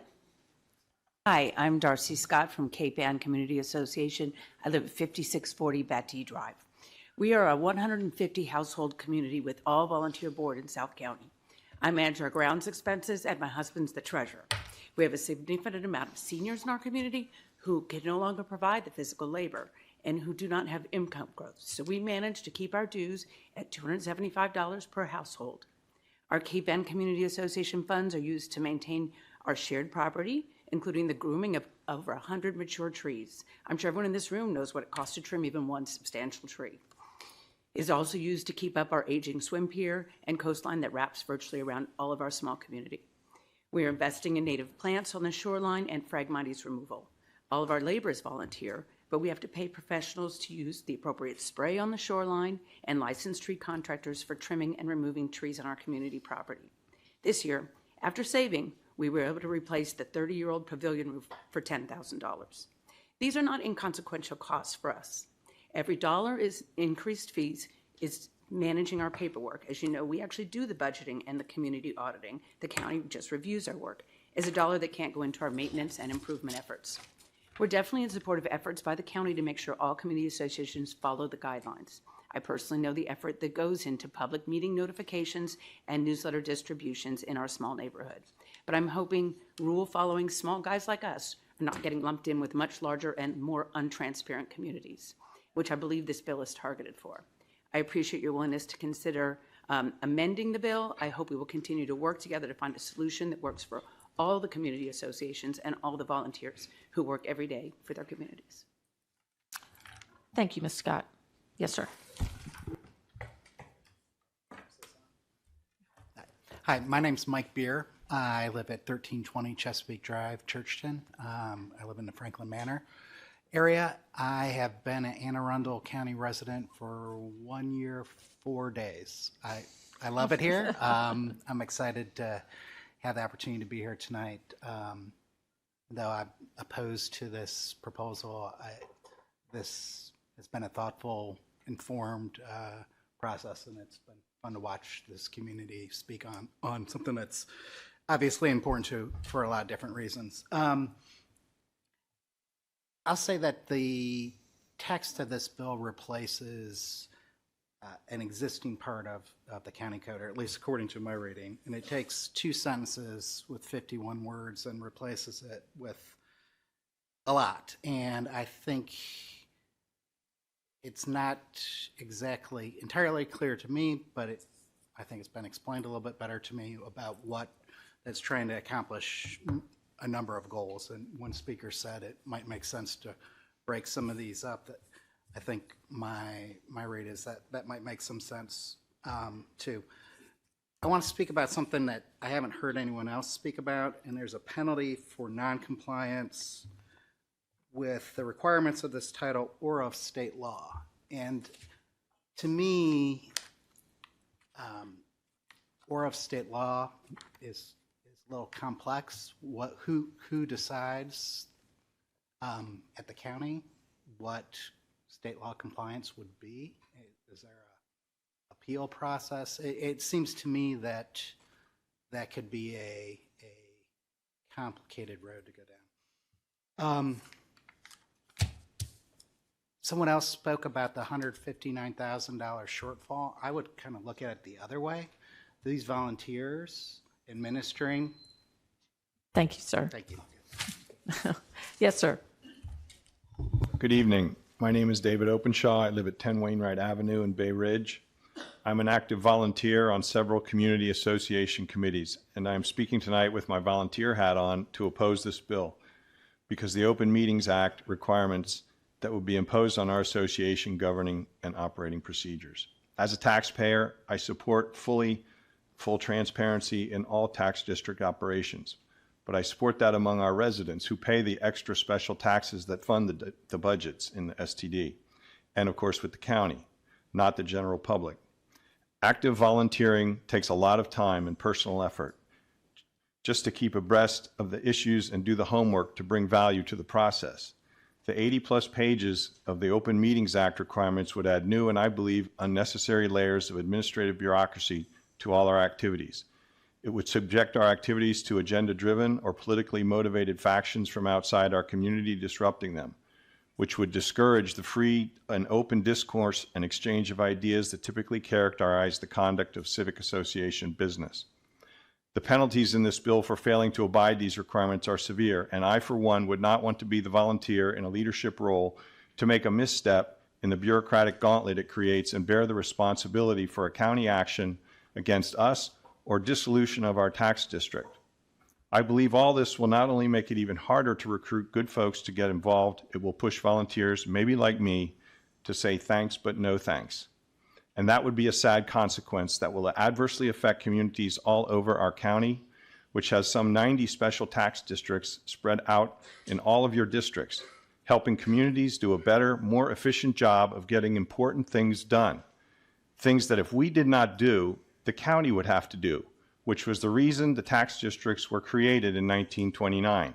So we, in fact, are saving you way more than we're costing your $159,000 or whatever that is. Thank and you, I sir. respectfully urge Councilman Rodvian to withdraw the bill. Thank you, sir. Yes, ma'am. Is it working? Yes. Okay. My name is Renee Montgomery. I live at 10 Bancroft Avenue in Bay Ridge. I am testifying today to oppose Bill 3225. It does not take into account the workings of a traditional voluntary civic association, and it is not necessary for tax fund security. I'm currently the Bay Ridge Civic Association treasurer. I've lived in Bay Ridge for 40 years. My home is fourth generation, deeded in 1925. We have never been and do not function as a traditional HOA. Our civic association was incorporated in 1927 and does not require participation by residents. We have no requirements outside of the laws of Anne Arundel County. I must emphasize that myself, all our board officers, members, committee chairs, participants, and volunteers like Dave are all volunteers. Board officer positions rotate every 2 or 3 years consistently. All of our board officers have at minimum complete visibility of all of our funds. Bill 3225 seeks to impose onerous and complicated homeowners association and open meetings laws on our small volunteer association. It will have detrimental effects on volunteerism and our operations. Our neighborhood committees could not have been considered. We have working mothers and fathers who chair children's committees ranging from camp, holiday parties, triathlons, plays, performances, carnivals, parades. We've been successful for 100 years without these overcomplicated new proposed laws. The SCBD fund, SECD funds are very secure. All residents are required to be notified, informed of budgets. They're provided the opportunity to discuss and vote by ballot and mail-in. Thank you, ma'am. Thank you. Yes, sir. Good evening, council members. My name is Aaron Yeager, and I live at 766 Cypress Road, Severna Park. I live in the Manhattan Beach Special Community Benefit District, and I'm here tonight because I support Bill 3225. Now, my own community of Manhattan Beach could certainly use more of the transparency and accountability that this bill calls for, things like following the Open Meetings Act. But my biggest reason for supporting Bill 3225 is about fairness to everyone who pays taxes in Anne Arundel County. The county spends money to manage these districts, and as we know, the fees the county currently charges haven't been updated in a long time and just don't cover the costs anymore. So what does this mean? It means regular taxpayers, folks who don't live in the SCBDs and don't get to use our private beaches and community amenities, are picking up the tab. Essentially, the average county taxpayer is subsidizing the waterfront lifestyles and exclusive amenities of those of us fortunate to live in these special districts. Bill 3225 is a common sense fix for this.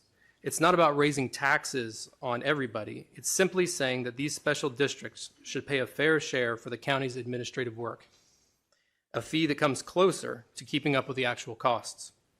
If SCBD residents like me see a small bump in our dues because of this, it'll be a pretty minor amount, especially consider the special benefits that we enjoy.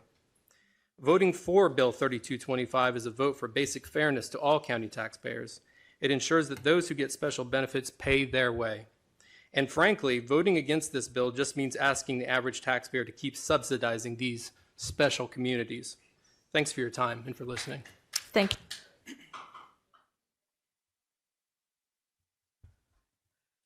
My name is Claire Corcoran. I live at 105 Magnolia Lane, which happens to be in Hillsmere Shores, one of your larger SCBDs. Also made the front page, unfortunately, recently because of one disgruntled neighbor. The reporter did not contact anyone on our board until I called the editor. I've served on the board as an executive officer, as an at-large member, and as committee chair over the last decade, currently serving as president. Bill 3225 was drafted and introduced without any input, consultation, or engagement with the elected leaders of my community, and presumably with any similarly affected communities. Hillsmere has a long-standing record of effective, transparent, and responsible self-governance. In fact, we do follow the Open Meetings Act with our 12 monthly meetings, board meetings, and our 6 general meetings completely open, and as well as having Zoom for those who cannot attend. Our leadership is entirely was entirely excluded from the legislative process on this bill, and it directly impacts our operations, and it threatens our autonomy, and it's very deeply concerning. It represents a breakdown in the good faith governance. We are equally troubled by the lack of transparency surrounding the origins of this bill. If the intent of the bill is to promote transparency and accountability within community associations, it seems somewhat hypocritical for the sponsor to push it forward through an opaque and exclusionary process. Legislation should be rooted in clear evidence, inclusive dialogue, and public accountability. Volunteer-led communities like ours are being held to an increasingly complex legal standard, while the sponsor of the bill evades even the most basic standards of transparency and consultation. Even as a volunteer organization, Hillsmere Shores consistently does its due diligence to investigate complaints and address community concerns responsibly. Thank you, ma'am. Okay, our next group, Romeo Santos, Don Bartnick, Teresa Sutherland, William Boyd, and Sarah Arthur.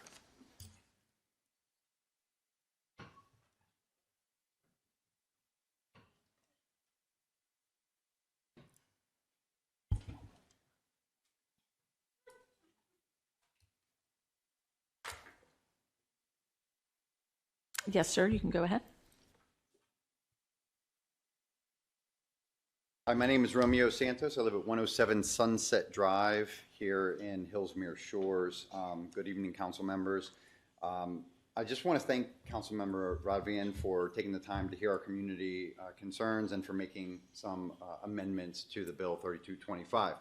That said, I remain opposed to the bill in its current form due to what I believe are unnecessary legislative overreach and a solution that creates more problems than it solves. I fully understand that the county administrative costs have increased since the fee structure was last updated in 1998, but tying future fee caps to the Consumer Price Index after fiscal year 30 opens the door to unchecked automatic increases without a reauthorization requirement. That kind of taxing mechanism should sunset or at the very least require full review and public input every 3 to 5 years. More broadly, the bill still reshapes a working system through sweeping legislation rather than improving it through administrative reforms. It applies HOA-level compliance obligations to civic associations without giving them HOA-level enforcement powers.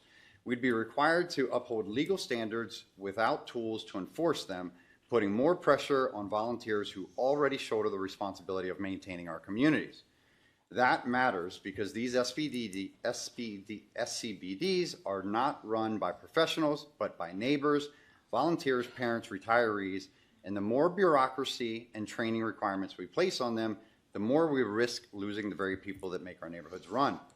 I also want to raise a flag on the amendment meeting attendance clause. While I appreciate that general public access has been removed, the inclusion of invited guests leaves the door open to any outside observer, as long as someone extends them an invitation. That language weakens the privacy the amendment is trying to restore. And finally, I'll emphasize what I said in my earlier correspondence. If some districts are not in compliance. Thank you, sir. Yes, sir. Good evening. My name is William Boyd, 1430 Mildred Place in Edgewater. I want to thank all the council members for your part to make our county a better place. But I highly recommend not approving this proposal. The admin charge nomenclature needs to be clarified. That is the CPI, this Consumer Price Index, versus the change in the Consumer Price Index. Instead of an admin charge based on the tax amount collected, the admin charge should be a flat fee or based on the number of tax accounts in each district. Districts who do not receive or which do not receive and manage their disbursements of their district's funds should have a higher fee. Changes in a flat fee or a number of accounts is more relatable to the Consumer Price Index than a community self-tax, which may increase or decrease as a community decides on each budget cycle. These proposed new administrative requirements will reduce the number of volunteers due to those who will choose not to participate due to increased required and complicated management actions. Thank you. Thank you, sir. Yes, sir. Hi. My name is Don Bartnick. I live at 3912 Bayside Drive in Edgewater. I'm the president of the Sherm Beach Citizens Association. And this legislation, I believe, is a remedy or was a remedy for alleged criminal activity, and it's the wrong remedy. The SCBDs are not small government agencies. It's a mechanism to help homeowners and neighborhoods to organize, raise funding from themselves, and together decide how to use that funding for the improvement of the neighborhood. In Sherm Beach, at least some, if not all, of the SCBD activities relieve the county of financial responsibility for provision of services that are responsibility of Anne Arundel County. In other county areas, like common road maintenance, we plow our own roads. We pay to plow our own roads. We're not just providing for swimming pools, docks, piers, and the like. The special benefit tax districts actually save the county money by raising additional self-designated tax dollars from the neighbors to assume the financial responsibilities of the county, therefore raising the cost of administering a program that actually saves money for Anne Arundel County is counterintuitive and counterproductive.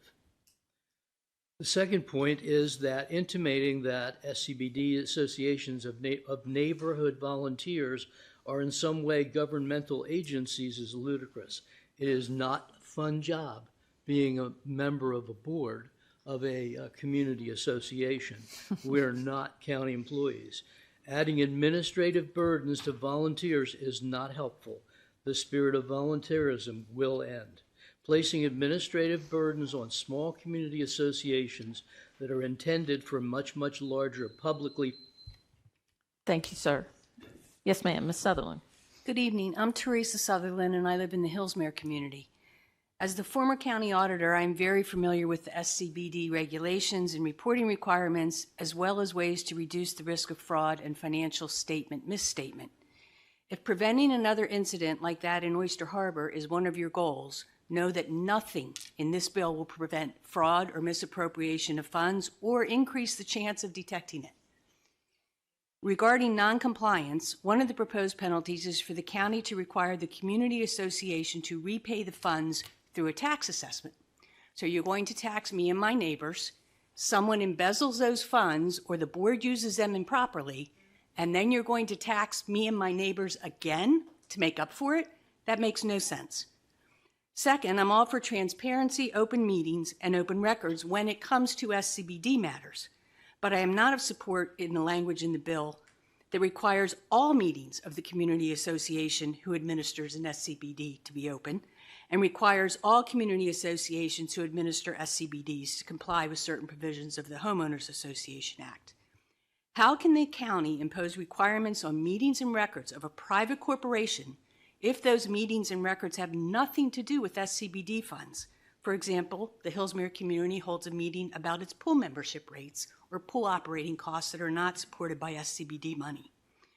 I believe you will reduce confusion and increase compliance by deciding what requirements you want to impose, inserting that language directly into the county code, not by reference to state code, and stating specifically that it applies only to SCBD matters.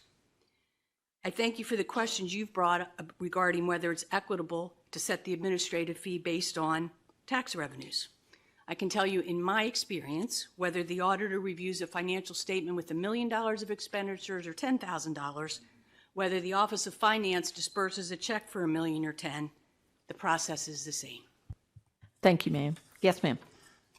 Good evening. My name is Sarah Arthur, 130 Riverview Avenue. I don't live in an SCBD, but I'm a community association attorney. I represent a number of communities in Anne Arundel County, and a number of them are SCBD communities. So I am extremely familiar with them. I'll deal with the first issue. With regards to the increase in the fees, keep in mind that what these SCBDs do is they maintain the community's property, typically waterfront.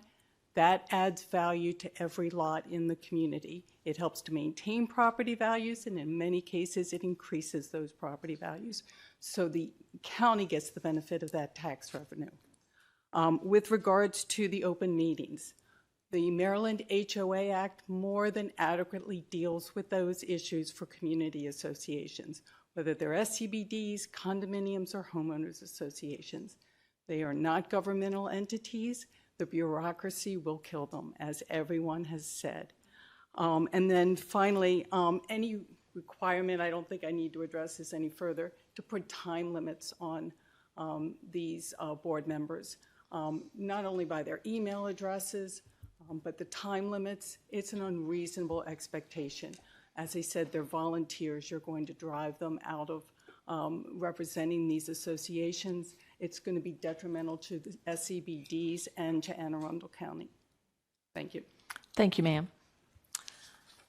That is everyone that signed up ahead of time. Is there anyone else here who wishes to speak on Bill number 3225? If so, you may come up at this time.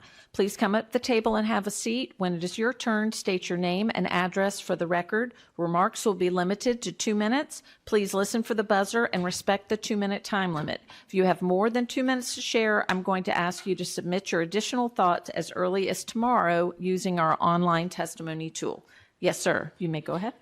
Good evening. I'm Jim Foster, 5194 Chesapeake Avenue, Shadyside, Maryland, located directly over the center of the earth.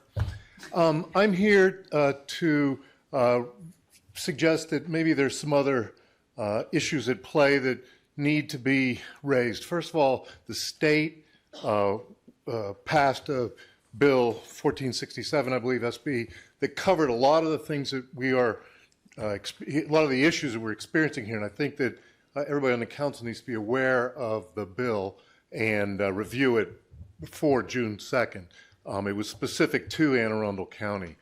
Secondly, I think that there's a opportunity, perhaps, we all, you know, everything costs money, I get it.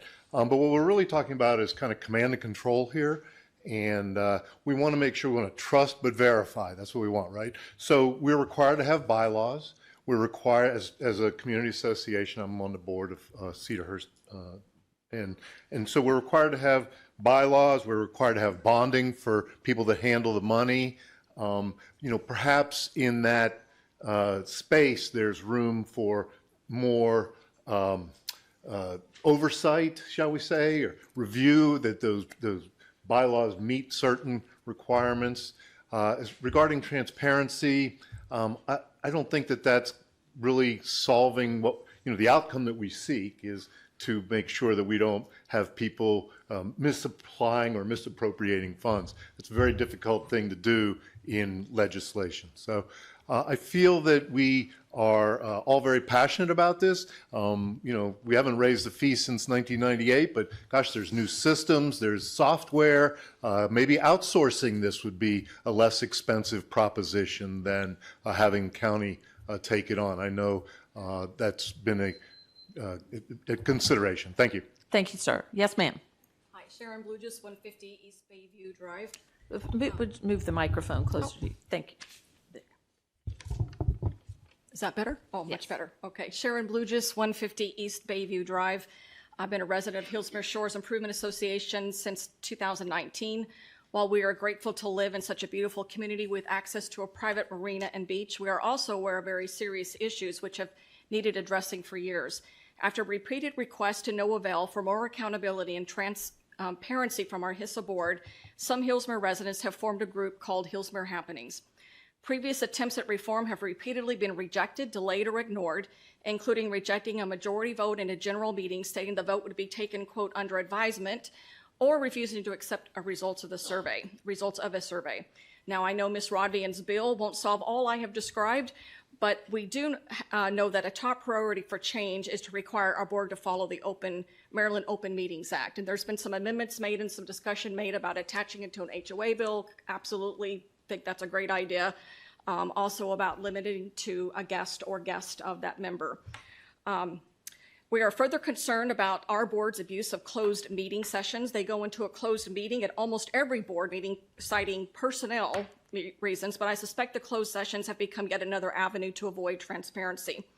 So it is with gratitude that I ask for the council members' help in requiring SCBDs to follow at least the Maryland Open Meetings Act to have more transparency, more accountability. Please do not believe the testimony that they have been following it, because they have not been. Please do not think that just because they're volunteers, they should be exempt from transparency and accountability, and I feel like that's what I'm hearing this evening. I agree with the amendments regarding subcommittees being exempt from the act and members being able to have invited guests, as I said. We desperately need the help, and I hope the council will help this important bill requiring SCBDs to follow the Maryland Open Meetings Act. Thank you so much. Thank you. Yes, ma'am.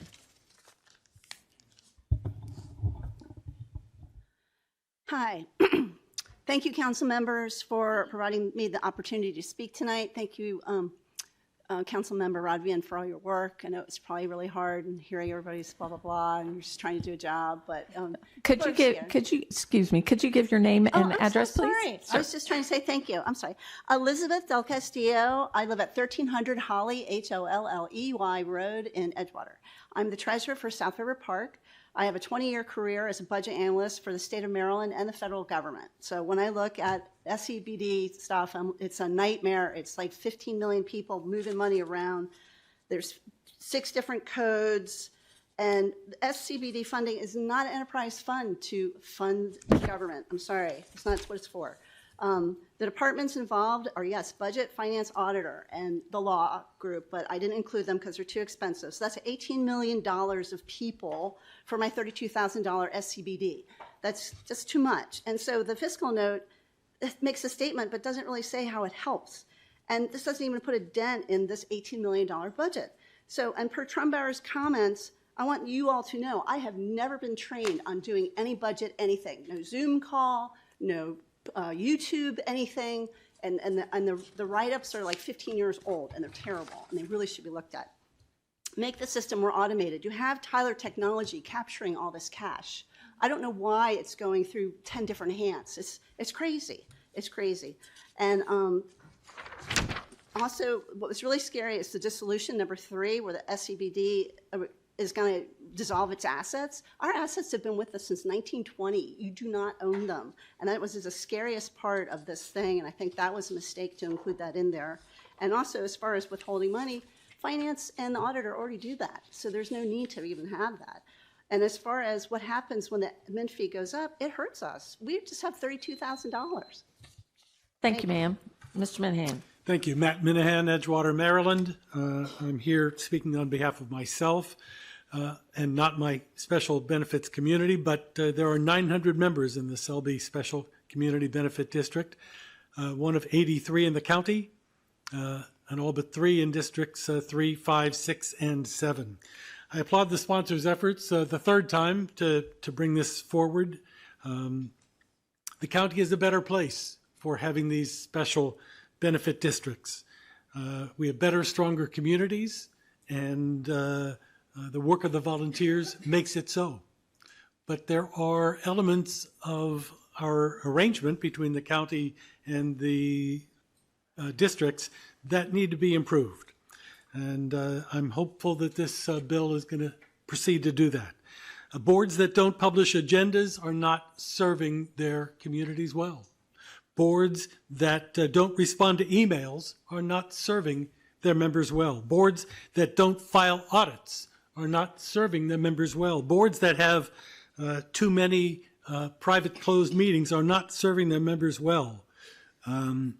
Maybe the provisions in the HOA Open Meetings Act are better than the Maryland Open Meetings Act, but in the end, this is a simple question of who pays. Do the users pay, or do the taxpayers subsidize this function?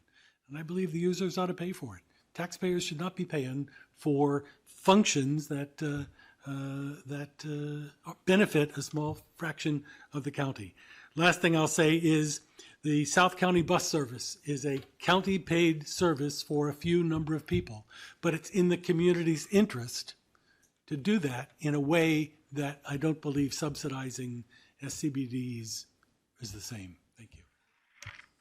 Thank you, sir. Yes, ma'am. Yes, my name is Maria Hartman. I live at 795 Blenheim Court in Severna Park. I'm in the Manhattan Beach Civic Association community. I came because I didn't know if anybody else was going to be here. and yeah, so I've been listening to everything, and many people have said what I already meant to say or thought to bring up independently.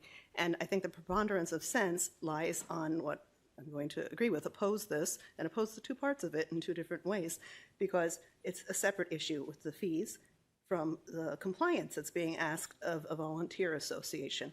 My lived experience and that of everybody else I know in my community. I've never spoken to anybody who spoke like the gentleman from my community that was earlier. I've never met him before. But that is not the lived experience of me. I don't have a water. I live in Manhattan Woods in Manhattan Beach. And so many people don't have a waterfront over there, but we all live in the same community, and we like it because I have a cul-de-sac and I have kids, and it's a great community to live in, and we have kept fees so low, and anytime there's a vote to raise anything, everybody wants it rock bottom, so it seems, but they at least agree with the rock bottom people for the most part. And I have not volunteered for 22 years for this because it would be kind of a tough task, I thought, and they were doing a great job. I admire the people that run our association. I think they run it in good faith. Anytime I ask for something like, why didn't I get a berth for my canoe? And there's a lottery for this, and somebody runs that. And somebody runs all kinds of volunteer things, like the environmental planting over by the beaches and taking out invasive species. And people have, they volunteer for everything. It's a ton of work. I admire them for it. They do it in good faith. And anybody in the community who wants to come to the meeting comes to the meeting. This is the way I understand it anyway, and I'm not, because they're in good faith, because it's a civic association, I don't think it's part of the Open Meetings Act. There should be no compliance with such a thing. Thank you. Thank you. Mr. Simon. Madam Chair, thank you. Councilwoman Rodvian, I appreciate you working with our community on this issue. I'm Martin Simon. I am the town manager in Crofton, and I'm here tonight on behalf of our board of directors that administers the Crofton SCBD. It's been very enlightening hearing a lot of this testimony this evening, but it just further goes to my conclusion that this still needs some work, still needs some tinkering. The amendments that you are offering up certainly are an improvement. It was the onerous increase in the administrative fee that was our biggest concern. We were one of those districts going from the 2,000 to the 10,000. So a 500% increase seemed over the top when you only have 127% difference in your deficit compared to what you're taking in, right? It would only take 127% increase to make up the debt. The administration has 90 clients basically in SCBDs. Is there not a way that over the course of one fiscal year you could do an analysis of what it really cost each of your clients to service them, and then the following year present them with a bill that fairly charges them for the services that you've rendered. It just seems that this kind of out of the hat percentage increase doesn't affect everyone evenly or fairly. We want to pay our fair share, absolutely, but charging 500% when there's only a deficit of 127 does seem a bit steep. As far as the Open Meetings Act element to it, as I've told Lisa before, for almost 60 years in Crofton, we've been complying with the spirit of that and have never had an issue. So we're not terribly concerned about that, though I do understand the comments that have been raised here this evening about some of those restrictions on smaller organizations. I believe your amendment fixes the email thing, so I thank you for that. Thank you, Mr. Simon. Thank you. Is there anyone else who would like to speak this time? Okay. All right. The public hearing on Bill number 3225 is now closed. There are 5 amendments. Wait for the administration to come back up and join us. And Madam Chair, before we start amendments, can we have some discussion? yes, we may.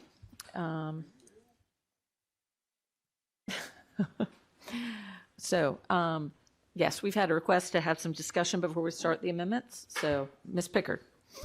Thank you, Madam Chair.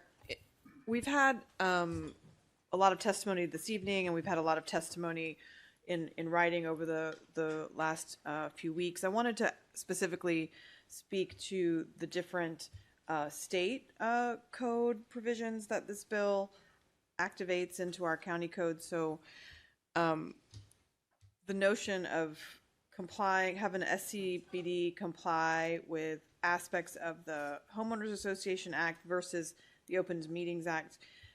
Ms. Kinney, could you sort of walk us through that? Because this is the first time since I've been on the council that we've been dealing with those parts of the state code. So I think our former auditor, Teresa Sutherland, made some very valid points about how to get at some of the goals of this bill, but in a better way, maybe. Sure, Kelly County Supervising County Attorney. So I did jot down, do you want to know what some of these provisions in the state law would require them to comply with in general? And then also the question about whether we should just spell those out in the bill. Generally the provisions that are in the bill with regard to the Open Meetings Act, that is the entirety of the Open Meetings Act that would apply here in this situation. And again, I think you all are familiar with the Open Meetings Act and what that requires. So I won't go through all that, but that does require it to be open to the public and minutes to be kept and things of that nature. And then the HOA provisions that are referenced here, it's not all of the HOA provisions. The ones that are down at the bottom of page 3, those are the provisions with regard to preparing an agenda for a meeting of an HOA, keeping books and records available to members of the HOA, allowing phone meetings, requiring meetings if there's an expenditure increase in a certain amount, and requiring a special meeting for those things. So there are certain provisions of the HOA Act. Those are the basic ones that those ones would incorporate. So again, this provision of the bill does not require those entities to become HOAs or comply with all the regulations with regard to that, but it just incorporates those into our law.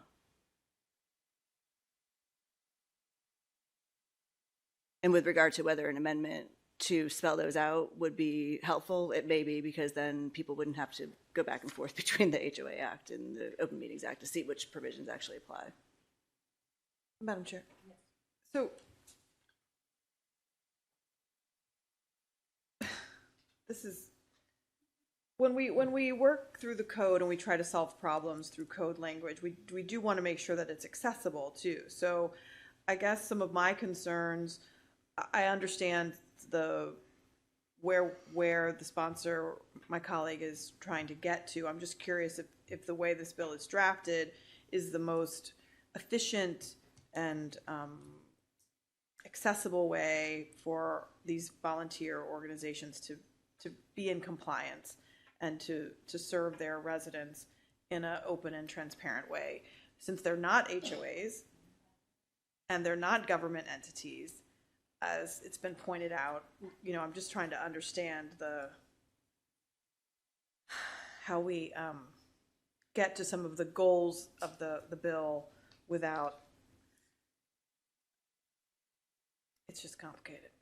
Sure, and I certainly see no harm in just spelling out those particular items that are desirable for SCBDs to comply with, if that would be more transparent and easier for people to follow. Thank you. Mr. Volkey. Thank you. So it also seems like if we tie the county code to state code, as we do sometimes, if the state law changes, I shouldn't call it state code, but state law changes, then county law is going to change too. Sure, and that's usually why we do refer to that. Yeah. That's a big reason why we do that, because when it does change, this is a little bit different because we're not specifically requiring full compliance with all the provisions, so it may be a little bit more further from the norm in this situation. Yeah. Well, and I guess there's sort of two sides to that, right? There's the side of that makes it easier because then folks only have one set of standards to follow. On the flip side, it also takes all the authority away from the county, so we really don't have any independent authority over it. Now, all of a sudden, just means we're sort of ceding everything to the state. So it's two ways to look at it. Okay. Ms. Ledbetter. Thank you, Madam Chair. Ms. Kenny, I believe this might be a question for you. The way one of the pieces of testimony that it raised a question in my mind. They mentioned a difference when there's one of these organizations has an asset that is kind of private, doesn't use, I think a pool was the example. It doesn't fall under the organization's funds. It's administered separately. How is that meeting? So if there was a meeting about a general meeting and one of the line items was discussing the pool, but the pool doesn't utilize the SCBCD's funds, I think I put an extra letter in that acronym, how does the compliance with this, the way the bill is written, how does that work? I'm having trouble kind of figuring that out myself, and if I am, others might be as well, so I was hoping you could help.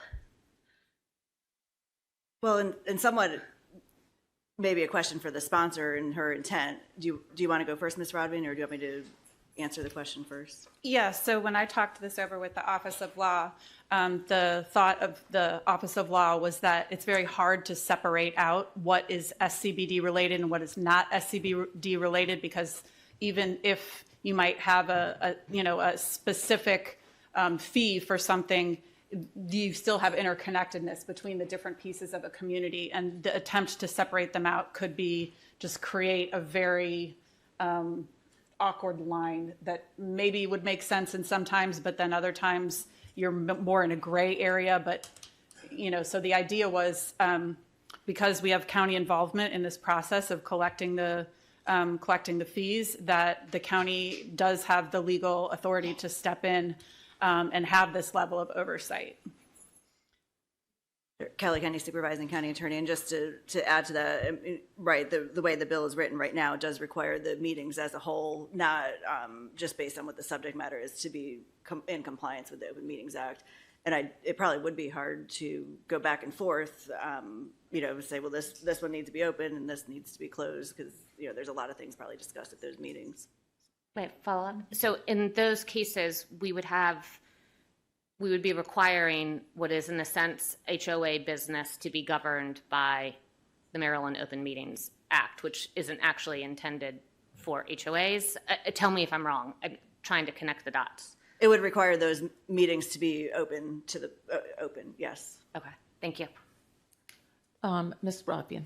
I just wanted to respond with I think the underlying premise that's really important to remember is that communities are not required to participate in the SCBD program.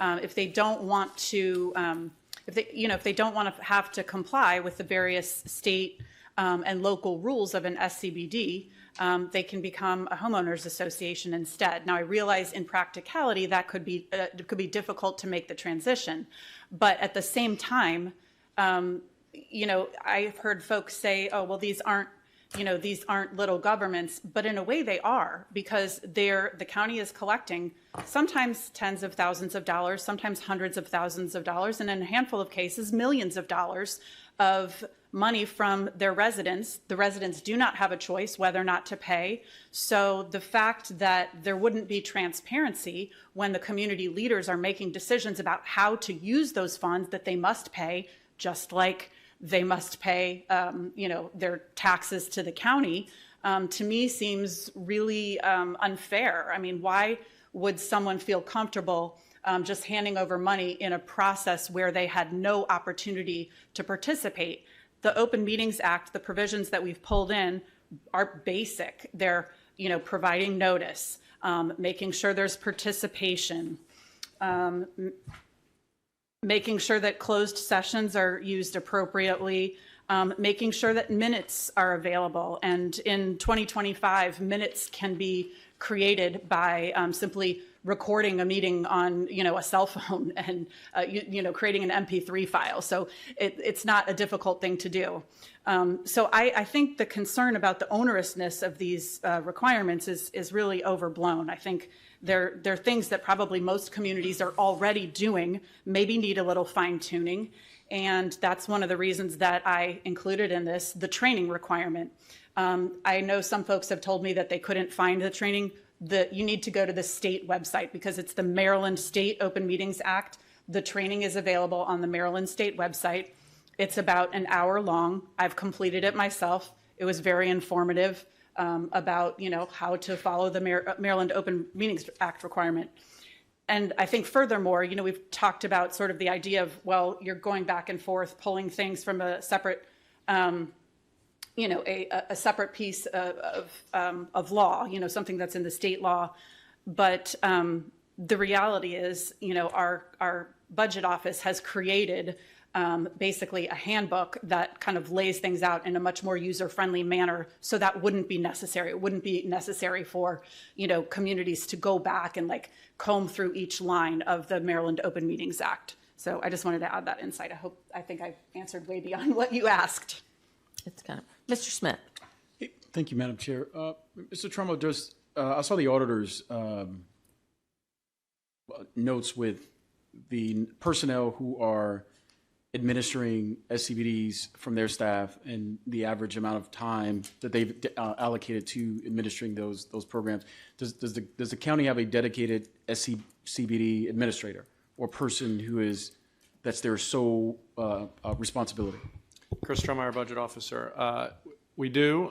We have an analyst in the budget office, and by her estimation, about 90% of her time is spent on SCBD issues. So in the report we gave to the sponsor at her request, it listed the individual staff members, not by name, but by classification, in budget office, law, and finance, and then it attached a percentage of their annual workload on SCBDs, and then we calculated their compensation package versus that percentage, and that's what we provided to the sponsor to estimate. The auditor's office did something similar with their personnel, but I'm responsible for this side. And correct. That's why I asked publicly. The calculation is based off of workload. Obviously, the hours that they spend in the salary that the individual or individuals the classification are of the that classification. Right. But we're not writing when the staff member is processing an SCBD's tax that they receive, we're not sending out additional checks to either some bank or other organization that is then taking that money to go pay the it's mainly manpower that you're reimbursing with the fees collected or you're collecting the fees to reimburse the manpower that's allocated from the county staff that's processing. Is that a fair statement? I can't speak to the original intent of what the county code was when it was first implemented. Yeah. I can tell you that when this bill was introduced, or while the sponsor was contemplating it, she requested how much effort in terms of county workforce labor are you putting into administrating SCBDs, right? There's no law that says that has to be one-to-one, but as our previous discussion was, right, whenever you have a subset of a universe getting a benefit and it's at the county resource level, which is provided generally by taxpayers overall, right, you generally may want to get it to match up. Check. No, I'm just making a point of clarification that it's the labor manpower paying the position itself. That's what's within county government. Right. You're trying to offset the cost. There are nominal, postage general stamps, administrative. Yes. mailers. There's postage. There's taking phone calls. There's things like that. Right. But in terms of the actual, what is county staff spending time on? That is by far the biggest driver of the overall cost to the county. Check. Okay. Thank you. Thank you, Madam Chair. Ms. Fiedler. Thank you, Madam Chair. This question is for the sponsor because I did hear a majority of the testimony was not in opposition to an increase of some sort in the administrative fee. It's the method and the formula that has brought about concern.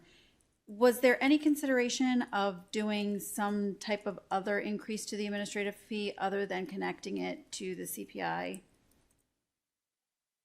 long term? I actually think that there's an amendment on that subject that Ms. Hummer is bringing, and it's also a subject that I'm sorry, I don't remember which constituent raised it, but it was someone in my district that raised that issue that I would be happy to add to make sure that we have a fair calculation and that it doesn't just sort of balloon because we're using, we're creating sort of a mathematical problem. Yes. I think you're referencing the First Amendment that we're going to talk about this evening. Or Correct. maybe not. Yes, Okay. and I'm sorry, I haven't looked at it closely yet, so. Okay. Outside of this is another CPI calculation, I believe. Was there ever consideration of just across the board, here's the new administrative fee and it's just going to be a flat fee? Yeah, I think the trouble with that is, what I mentioned before, we have some very, very small SCBDs that could be crushed by that method of calculation. And so to me, it seemed that there needed to be a little bit of balance. Large SCBDs, are probably, even if we had left the $10,000 in place, there are a handful of SCBDs, and maybe not very many, but there are a handful that wouldn't even be phased by, a $10,000 cap. So trying to find the balance between, not overburdening an SCBD just because they're large and not crushing the small ones because we're using a percentage calculation or a cap that would just kind of, or even a flat amount that would just immediately take out half of their budget. Let me ask a follow-up question to the administration. And Mr. Trumbauer, this question is going to go to you. I know that you may not have an answer off the top of your head, but are the SCBDs that collect the larger portions, are those also larger communities as far as homes that are properties that are part of the SCBD? Chris Trumbauer, Budget Officer. Yeah, I think there's a relationship there. I have a list of every SCBD and how much revenue they collect over the last 3 years, but I don't have on that list how many property owners are part of each SCBD, but that's something we could find out for you. That would be great. I'm just wondering, I know it may seem on paper, and this is just a comment, it may seem on paper that an SCBD that is collecting a considerable amount of money compared to those on the lower end could easily absorb $10,000 more dollars. But that may not be the case when you actually go and ask individual property owners who are paying into the SCBD. My thoughts. Ms. Ledbetter. Thank you, Madam Chair. I wanted to shift gears for a second. We've been doing a lot of discussion of the SCBDs. I wanted to switch to the shore erosion control districts, particularly the portion of the bill that talks about the potential consequence of dissolution. Given that the shoreline, the erosion control districts help to care for, and they often fund through their special taxes, caring for the shoreline, if one of those was dissolved, who would then be responsible for caring for that shoreline? Would that fall to the rest of the county? How would that happen if which obviously we would hope that none would ever be in a position where they would need to be dissolved, but should that happen, what would happen to the shoreline that is contained within those districts now? Kelly County Supervising County Attorney, it would not necessarily automatically defer to the county, assuming that most of these are on private property, so the county wouldn't have an automatic right to just enter the property and take care of the shore. So there would probably have to be something else in place, I think, to monitor that or to take care of it if it was an ongoing project. Because it's not, if I understand correctly, those areas of shoreline that are covered by these districts or maintained by these districts, they're also not individually owned by individual homeowners either. It's actually owned by the very group that would be getting dissolved. Exactly. Okay. Well, and the group would still exist. It would just be the shore erosion control district, monitored by the county, and the fees collected by the county would dissolve under this. But Okay. the entity would still exist. The entity would still exist. Right. And theoretically, they would still own that land, so that would still be responsible for it, but have really no way necessarily. Well, if they were, if there was, if it fell into such disrepair that it became a violation of state or county law, then the enforcement would be taken against the record owner of that property, which would still be the community association. And they, like people have said before, these HOA could be established and they can collect the fees that way too. Okay. And as far as, a lot of what these erosion control districts do, a lot of the work that they focus on is preventing sediment from just slowly over time going into our waterways.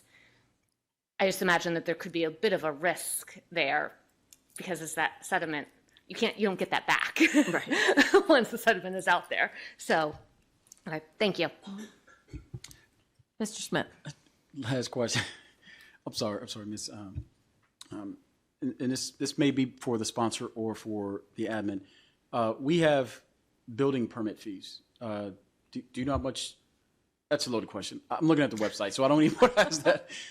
They're static fees depending on what the actual sort of potentially size of the facility. We have static fees for grading permits, for plumbing, all across the board. And most of those fees are certainly within the, several $100s to, if it's a big project, maybe even $1,000, depending on what it is.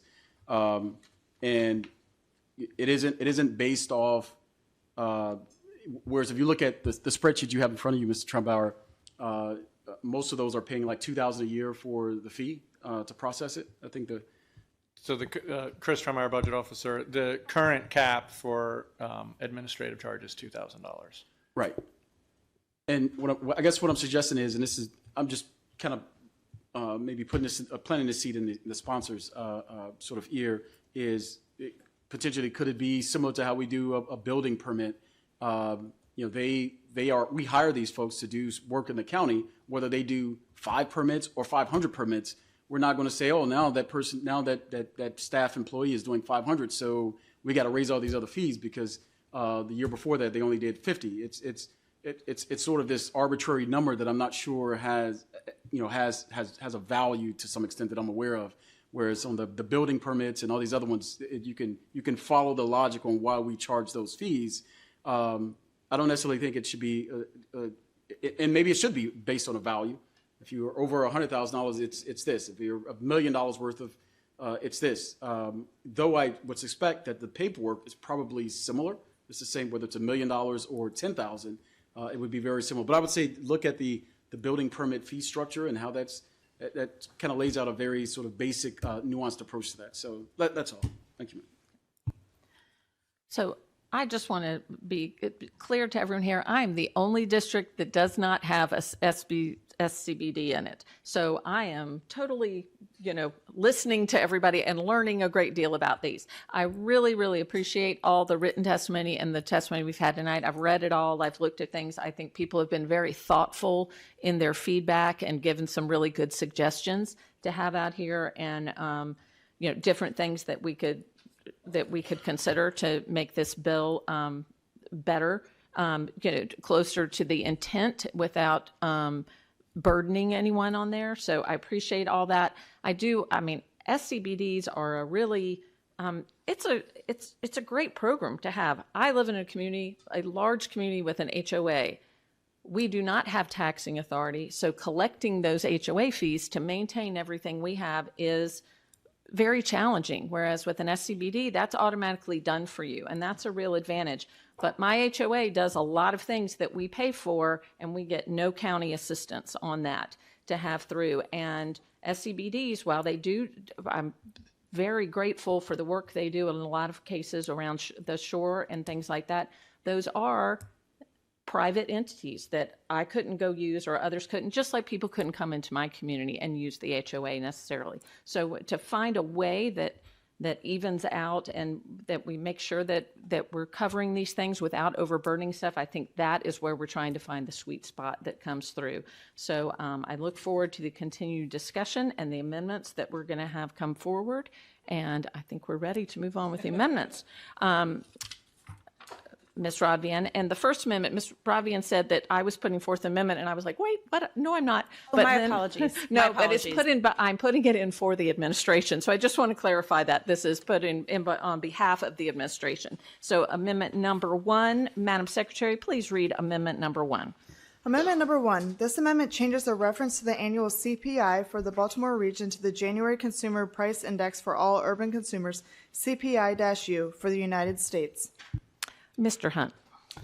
Thank you, Madam Chair. This is just a clarifying amendment to clarify the CPI provision that I believe is on page 2, lines 30 through 34. Just to simplify it, it's saying that, when these assessments go out in July, this bill has a maximum cap of $10,000 for administrative fee with a CPI escalator, and it's just clarifying which CPI number you're using. So you're using the January CPI numbers that apply to the last year that come out in the same year that it's being applied. I hope I explained that well. I know there's some furrowed brows. Mr. Trumbauer might be able to do it better, but I think I got it right. If I may, Madam Chair. Sorry. Yes, Mr. Trumbauer. Valiant effort, Mr. Hunt. But so simply in county code, every CPI reference is as the amendment is. So we don't use Baltimore, like for instance, for the property tax revenue cap, we use the national one. And then there's a little bit of a clarification on the date, because the way it's drafted, SCBDs submit their budgets in the fall. And so we wouldn't have that January, the future January, we wouldn't have that number yet. So this is a clarification to conform it with the other ways the county code looks at a CPI inflator. Okay. May I have a motion to adopt? Motion to adopt. Second. Second. All right. Mr. Volke. Thank you. Mr. Trumbauer, which one is higher of the CPI references that you have there? Between the national and then the Baltimore one, I don't know the answer to that. Okay. They're generally tracked pretty closely, but I don't know. One of them might be a tenth higher than the other. Yeah, I can't say for sure. I was looking at the U.S. Bureau of Labor and Statistics to try to look on there and see if I could find the answer. I couldn't find it. That's why I'm asking you. So I just didn't know if we knew if this was going to be generally whether the increase would be a higher or lower number using either one. So I can tell you that wasn't contemplated when we reviewed the legislation and we looked and we saw that this reference to a CPI just was different than all the other references to CPI. So we're just conforming it to the other instances in code where we use CPI. Follow. Thank you. I hear you saying that, and I believe you that you're right, because you do this all day, every day. For some reason, I had in my mind that, and maybe it's when we get the Spending Affordability Committee, but I feel like they always come in and give us a CPI that's based on the Baltimore region. So, Council, they look at a variety of different inputs and to give their recommendation. So it is quite possible that one of the inputs they use is that other CPI as well. But in Absolutely. code, everything is the one that we're going to. I mean, that's my understanding, but the lawyer's on my left, so you can ask her. I don't think she has the whole code memorized. Yeah, I mean, I will tell you 100%, we're conforming this to the most familiar reference to CPI that I, as budget officer, deal with is the property tax revenue cap. And Huja in my office, Huja Hassim, when we reviewed the bill, identified this, and he said, you got to do this, change it, So that's why we're bringing this forward. That Huja impression was free, by the way. Listen to Huja. Listen to Huja. So, Ms. Fiedler. Thank you, Madam Chair. Just circling back to my previous question, because I know that Ms. Rodvian indicated there was an amendment coming that would address the formula and connecting it to the CPI. We're still keeping it with the CPI. There is no amendment that is changing the formula or making it a flat rate or adjusting anything in that regard. So I mean, the amendment that I'm bringing tonight is the amendment that I have, considered. If other members of this council would like to consider other ways of calculating this, I seriously sat there with the spreadsheet and looked at, if you do the simple math, we have $284,000 of expenses that the county needs to cover. If you divide that by 3, you get approximately $3,000 per neighborhood. So setting the cap ultimately, so currently we're at 2,000, so that's not going to meet the county's expenses. If you went to 3,000, you wouldn't get there because there are SCBDs for whom 5% or even 6% is still below 3,000. So if you go up to 4,000, you're likely to capture the, actually by my math, it still doesn't quite get there. It gets us to about 200,000. But again, I got, a lot of concern about, implementing the changes to the fee structure and, kind of the drastic impact of trying to play 27 years catch up. So that's why I did something much more moderate that wouldn't catch up the 100%, but would take us to 70% of, of capturing the whole cost. And so by setting the cap at 4,000, we would, get a lot closer. But there would still be smaller districts still wouldn't necessarily pay that 4,000 because their 5% or 6% could still come in below 4,000, if that makes sense. Yes, it does. And that's your actual amendment. I just wanted to Correct. clarify for the record because we were talking before about this amendment. And the CPI piece is something that a constituent raised today about how over time using a CPI percentage could actually sort of create an unintended ballooning effect. And I'm happy to take a look at that to make sure that doesn't occur, that it really is sort of a steady increase that matches the increase of the costs. So that's not here tonight, but I will take a look at that and, work with folks, maybe Huja, who can help me with that too. To have that. And I would add that listening to everyone, I believe my preference would be not to have it attached to the CPI, to have it be that we have a different kind of set fee structure to have. We haven't changed it in almost 30 years. I can't imagine we're going to, if we can set a reasonable amount like you have to do it gradually, that maybe we would be good to not have to revisit it again. Maybe not 30 years, but probably a little more often than 30 years, but not to have the automatic increase. So are there any other discussion on this amendment? All right. Madam Secretary, please call the roll on amendment number 1. Mr. Smith. Aye. Ms. Pickard. Aye. Mr. Volkey. Aye. Ms. Fiedler. Only to be consistent, I don't like the CPI connection. Aye. Ms. Rodvian. Aye. Ms. Ledbetter. For the sake of consistency, aye. And Ms. Hummer. Aye. 7 in the affirmative, none in the negative. Amendment number 1 has been adopted. Madam Secretary, please read amendment number 2. Amendment number 2. This amendment modifies and delays the changes to the percentage of tax withheld as the administrative charge and the maximum administrative charge paid by a district. Okay. Ms. Rodvian? Thank you. So this is, I actually explained this towards the beginning of our discussion of this bill, but I can review it really quickly. So for FY26, which starts again in a matter of weeks, there would be no change. FY27, which starts July 1st, 2026, there would be no change. The first change would take place in FY28, and that change would take the cap, instead of the cap going to 10,000, the cap would go from 2,000 to 3,000. So a much more moderate change to the cap.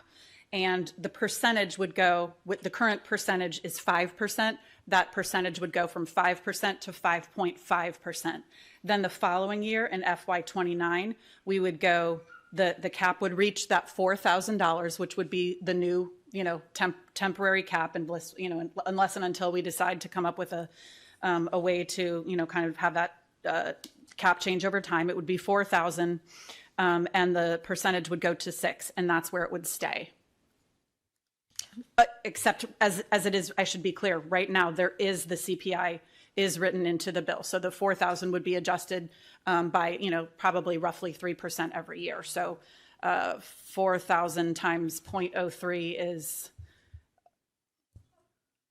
$120. $120? You're amazing. Thank you. So you have a motion? Sorry, I motion to adopt, please. You have a second? I'll say second. Okay. All right. And any discussion on this amendment? Okay. Madam Sec. I'm sorry. I just want to let my colleagues know that if we don't adopt this, and again, I'm happy to entertain all, ideas about how to change this cap. But if we don't adopt this, the $10,000 cap would remain in place, and that's the one that a lot of folks said would be very harsh, especially on the smaller SCBDs. Madam Chair. Ms. Pickard. Well, since we've amended this bill once already, I will support this amendment, but this is not the way I think we need to move forward in this as we set fees. So I would just ask that to gain, support of the bill in general, I think this needs to be revisited before the bill expires. But I don't want to have the $10,000 cap in the bill, but I also am not comfortable with the escalation, as I think we've shared some of that today. So in the spirit of working towards an end goal here that we can all maybe live with, I will support this amendment. But with this, if this is the way the bill ends up, I'm going to have to be a no on that. Okay. All right. So, Mr. Smith. I just wanted to voice my, actually my colleague from the 2nd District, we are aligned with the same concern. And so not necessarily for the 10K. So if it passes and the 4,000 is left, I just think that the fee should be a different rate. That's my own personal opinion, but just wanted to sort of put that out there for the record. So thank you. Mr. Volke. Thank you, Madam Chair. Just for my colleagues' benefit, there's a food for thought item. So if we leave it as is, as you've already noted, this bill will come back because it's been amended. So we will have to revisit this. If we amend this bill again tonight with this amendment, we're going to have to undo this in any subsequent change. So arguably from a procedural standpoint, given that it's coming back in 2 weeks anyway, it's almost cleaner if you don't like this as an ultimate solution to vote no on this amendment and then come up with a different solution at the next meeting. So we don't have to do again, undo this and do something else. Just a thought. Mr. Rodman. Thank you. I will say that I hear my colleagues saying that they would like to look at something different. Again, this is now all of our bill, and this is the thing that I felt most comfortable with, so I'm not inclined to change it. So if one of my colleagues, I feel like this is a fair compromise between the different, trying to balance the different pieces at play here. I would be happy to talk to my colleagues and, see what else is out there, but I have actually looked into this a fair amount. So I'm not likely to do it, but I would, support and work with a colleague who had a suggestion about a different way to do it. Okay. All right. Madam Secretary, please call the roll on amendment number 2. Mr. Smith.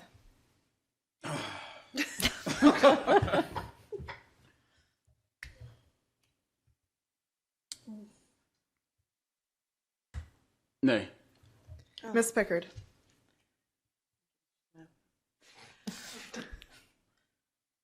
I'm just, nay. Mr. Volkey? Nay. Ms. Fiedler? Nay. Ms. Rodvian? Aye. Ms. Ledbetter? Nay. And Ms. Hummer? Aye. 2 in the affirmative, 5 in the negative. Amendment number 2 has failed. Okay. Madam Secretary, please read amendment number 3. Amendment number 3. This amendment increases the number of days that an officer of a community association has to respond to an email from members of the community associations. Ms. Rodvian? Thank you. This was to just lengthen the time that we ask members, officers, and board members of a community association to respond to an email from a resident. And again, I think I clarified this, that there will be another amendment coming down the pike at our June 2nd meeting, clarifying that this type, some sort of violation here or non-compliance here is not the kind of violation that would result in dissolution. That's not the intent. I don't even think the council would remotely consider voting to dissolve an SCBD because, a board member responded on day 16. So I ask for your support. I move the motion. Do I have a second? There's no second, so amendment fails or withdrawn. Madam Secretary, Madam Secretary, please read amendment number 4. Amendment number 4. This amendment provides that subcommittee meetings do not need to comply with certain provisions of the Maryland Open Meetings Act. Ms. Rodvian? The description she just read basically explains what it intends to do. I move the motion. Move the amendment. Do I have a second? Second. Second. All right. Any discussion? Mr. Smith? No. Ms. Pickard? Well, is there any, can you want to describe what the Open Meetings Act is, 90 pages long, so. Right. So actually, this bill does not incorporate remotely 90 pages of the Maryland Open Meetings Act. I think it's about a total of 8 pages.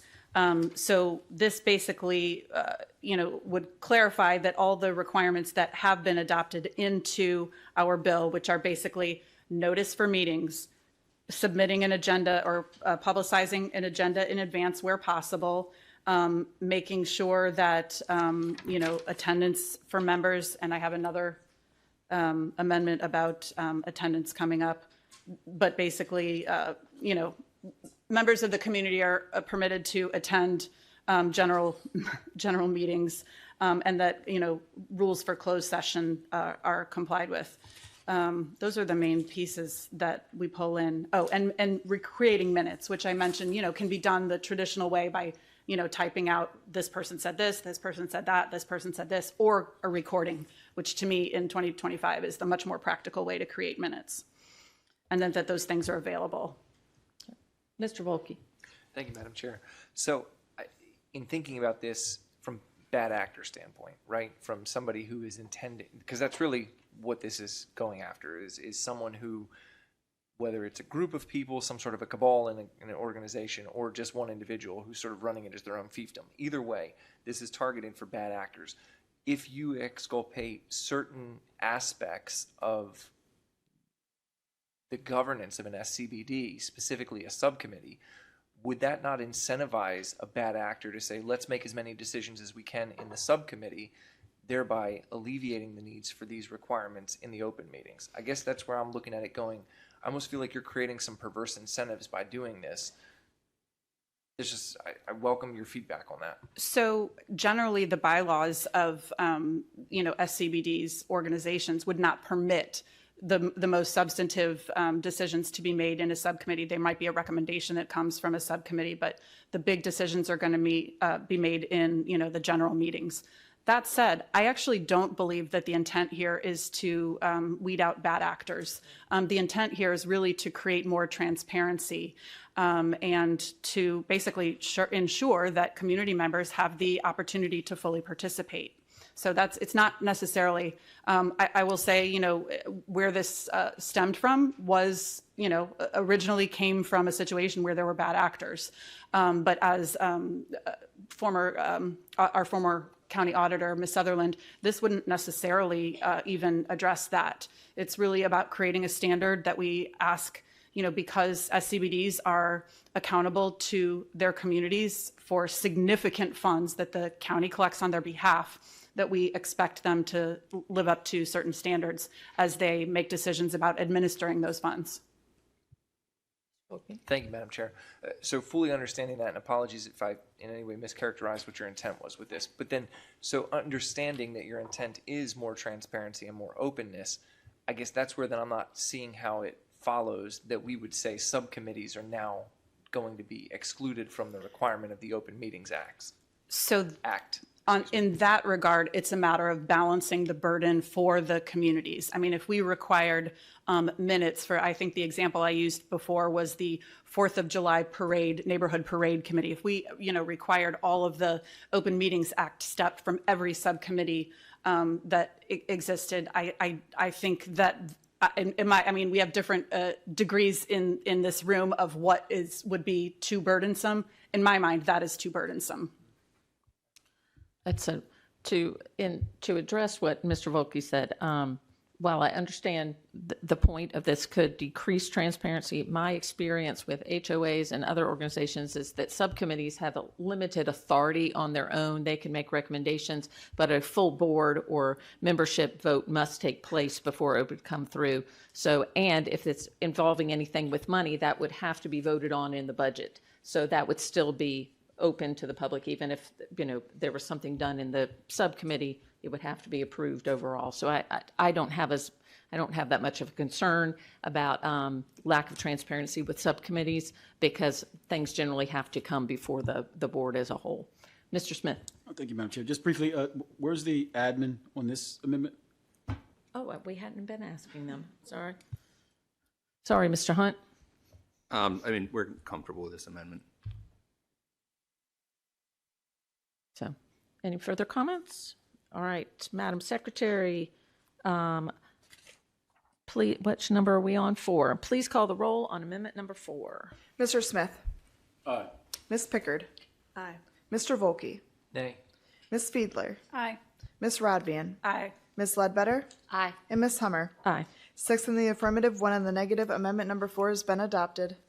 Madam Secretary, please read amendment number 5. Amendment number 5. This amendment modifies the applicability of the Maryland Open Meetings Act to community association meetings, including providing that community association meetings do not have to be open to the general public, but must be open to invitees of owners of property within the district. Ms. Rodvian? Thank you. So this was another amendment that came from the feedback I received from many individuals who submitted online testimony.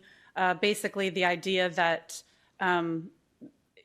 that unlike public bodies, that a community doesn't necessarily need to have all of its deliberations before a public audience, but on the flip side, acknowledging that individual members may need some sort of, maybe want to have legal counsel with them. The SCBDs often have legal counsel. In fact, I think we heard from at least one attorney tonight of an SCBD. And so the idea that a member could also have some sort of representation or third party sort of check is what this amendment intends. So a guest of a member. Okay. Motion. Motion to adopt. Do I have a second? Second. Do I have any discussion on this? So I just want to say I understand the purpose of this, and I don't disagree that it should be limited to members. However, listening to the feedback that we had from people, I would personally really like some time to look at the HOA Meetings Act and maybe spelling out some of the exact provisions that we want to have rather than doing this one just individually. And maybe I would be happy to work with the sponsor to do that, to clarify some of those provisions that are in there. So I'm going to be voting no, but it's not because I disagree with the spirit of it. I just think that there might be something more holistically that we can do on that. Any other comments? Madam, Mr. Smith. Where's the admin on this amendment? Oh, thank you, Mr. Smith. Thank you. I'm forgetting Mr. Hunt. No offense taken. We're comfortable with it. All right. Madam Secretary, any other comment? Okay. Madam Secretary, please call the roll on amendment number 5. Mr. Smith. I'm probably where the chair is, so at the moment I'm just not, because I just want to understand more of it, so I'm a nay for now. Ms. Pickard. Aye. Mr. Volke. Nay. Ms. Fiedler. Same vote as my colleagues, nay. Ms. Rodvian. Aye. Ms. Ledbetter. Same as my colleagues, nay. And Ms. Hummer. Nay. 2 in the affirmative, 5 in the negative. Amendment number 5 has failed. All right. So bill number 3225 as amended will be heard on June 2nd, 2025. So based on section 3305B1 of the General Provisions Article of the Annotated Code of Maryland, the council is permitted to meet in closed session to discuss a personnel matter. This is Open Meetings Act stuff, folks. May I have a motion to meet in closed session pursuant to section 3305B1 to discuss a personnel matter? So moved, Allison Pickard. Second. Ms. Schultz, would you please call the roll? Mr. Smith. Aye. Ms. Pickard. Aye. Mr. Volke. Aye. Ms. Fiedler. Aye. Ms. Rodvian. Aye. Ms. Ledbetter. Aye. And Ms. Hummer. We're still in session. Please keep it down while we wrap it up. Is there any other business any council member would like Madam to bring Chair, before I need your vote. I'm sorry. Oh, I'm sorry. Yes, aye. Sorry. 7 in the affirmative, none in the negative. The motion to enter a closed session has passed. Is there any other business any council member would like to bring before the county council at this time? May I have a motion to adjourn? All in favor? Aye. Okay, the motion carries. The county council is adjourned to the public until Tuesday, May 20th, 2025 at 9 a.m. when we will meet virtually to continue with our department budget presentations. Remember to check the county website for important information and updates on our meetings. Great job, Madam Chair.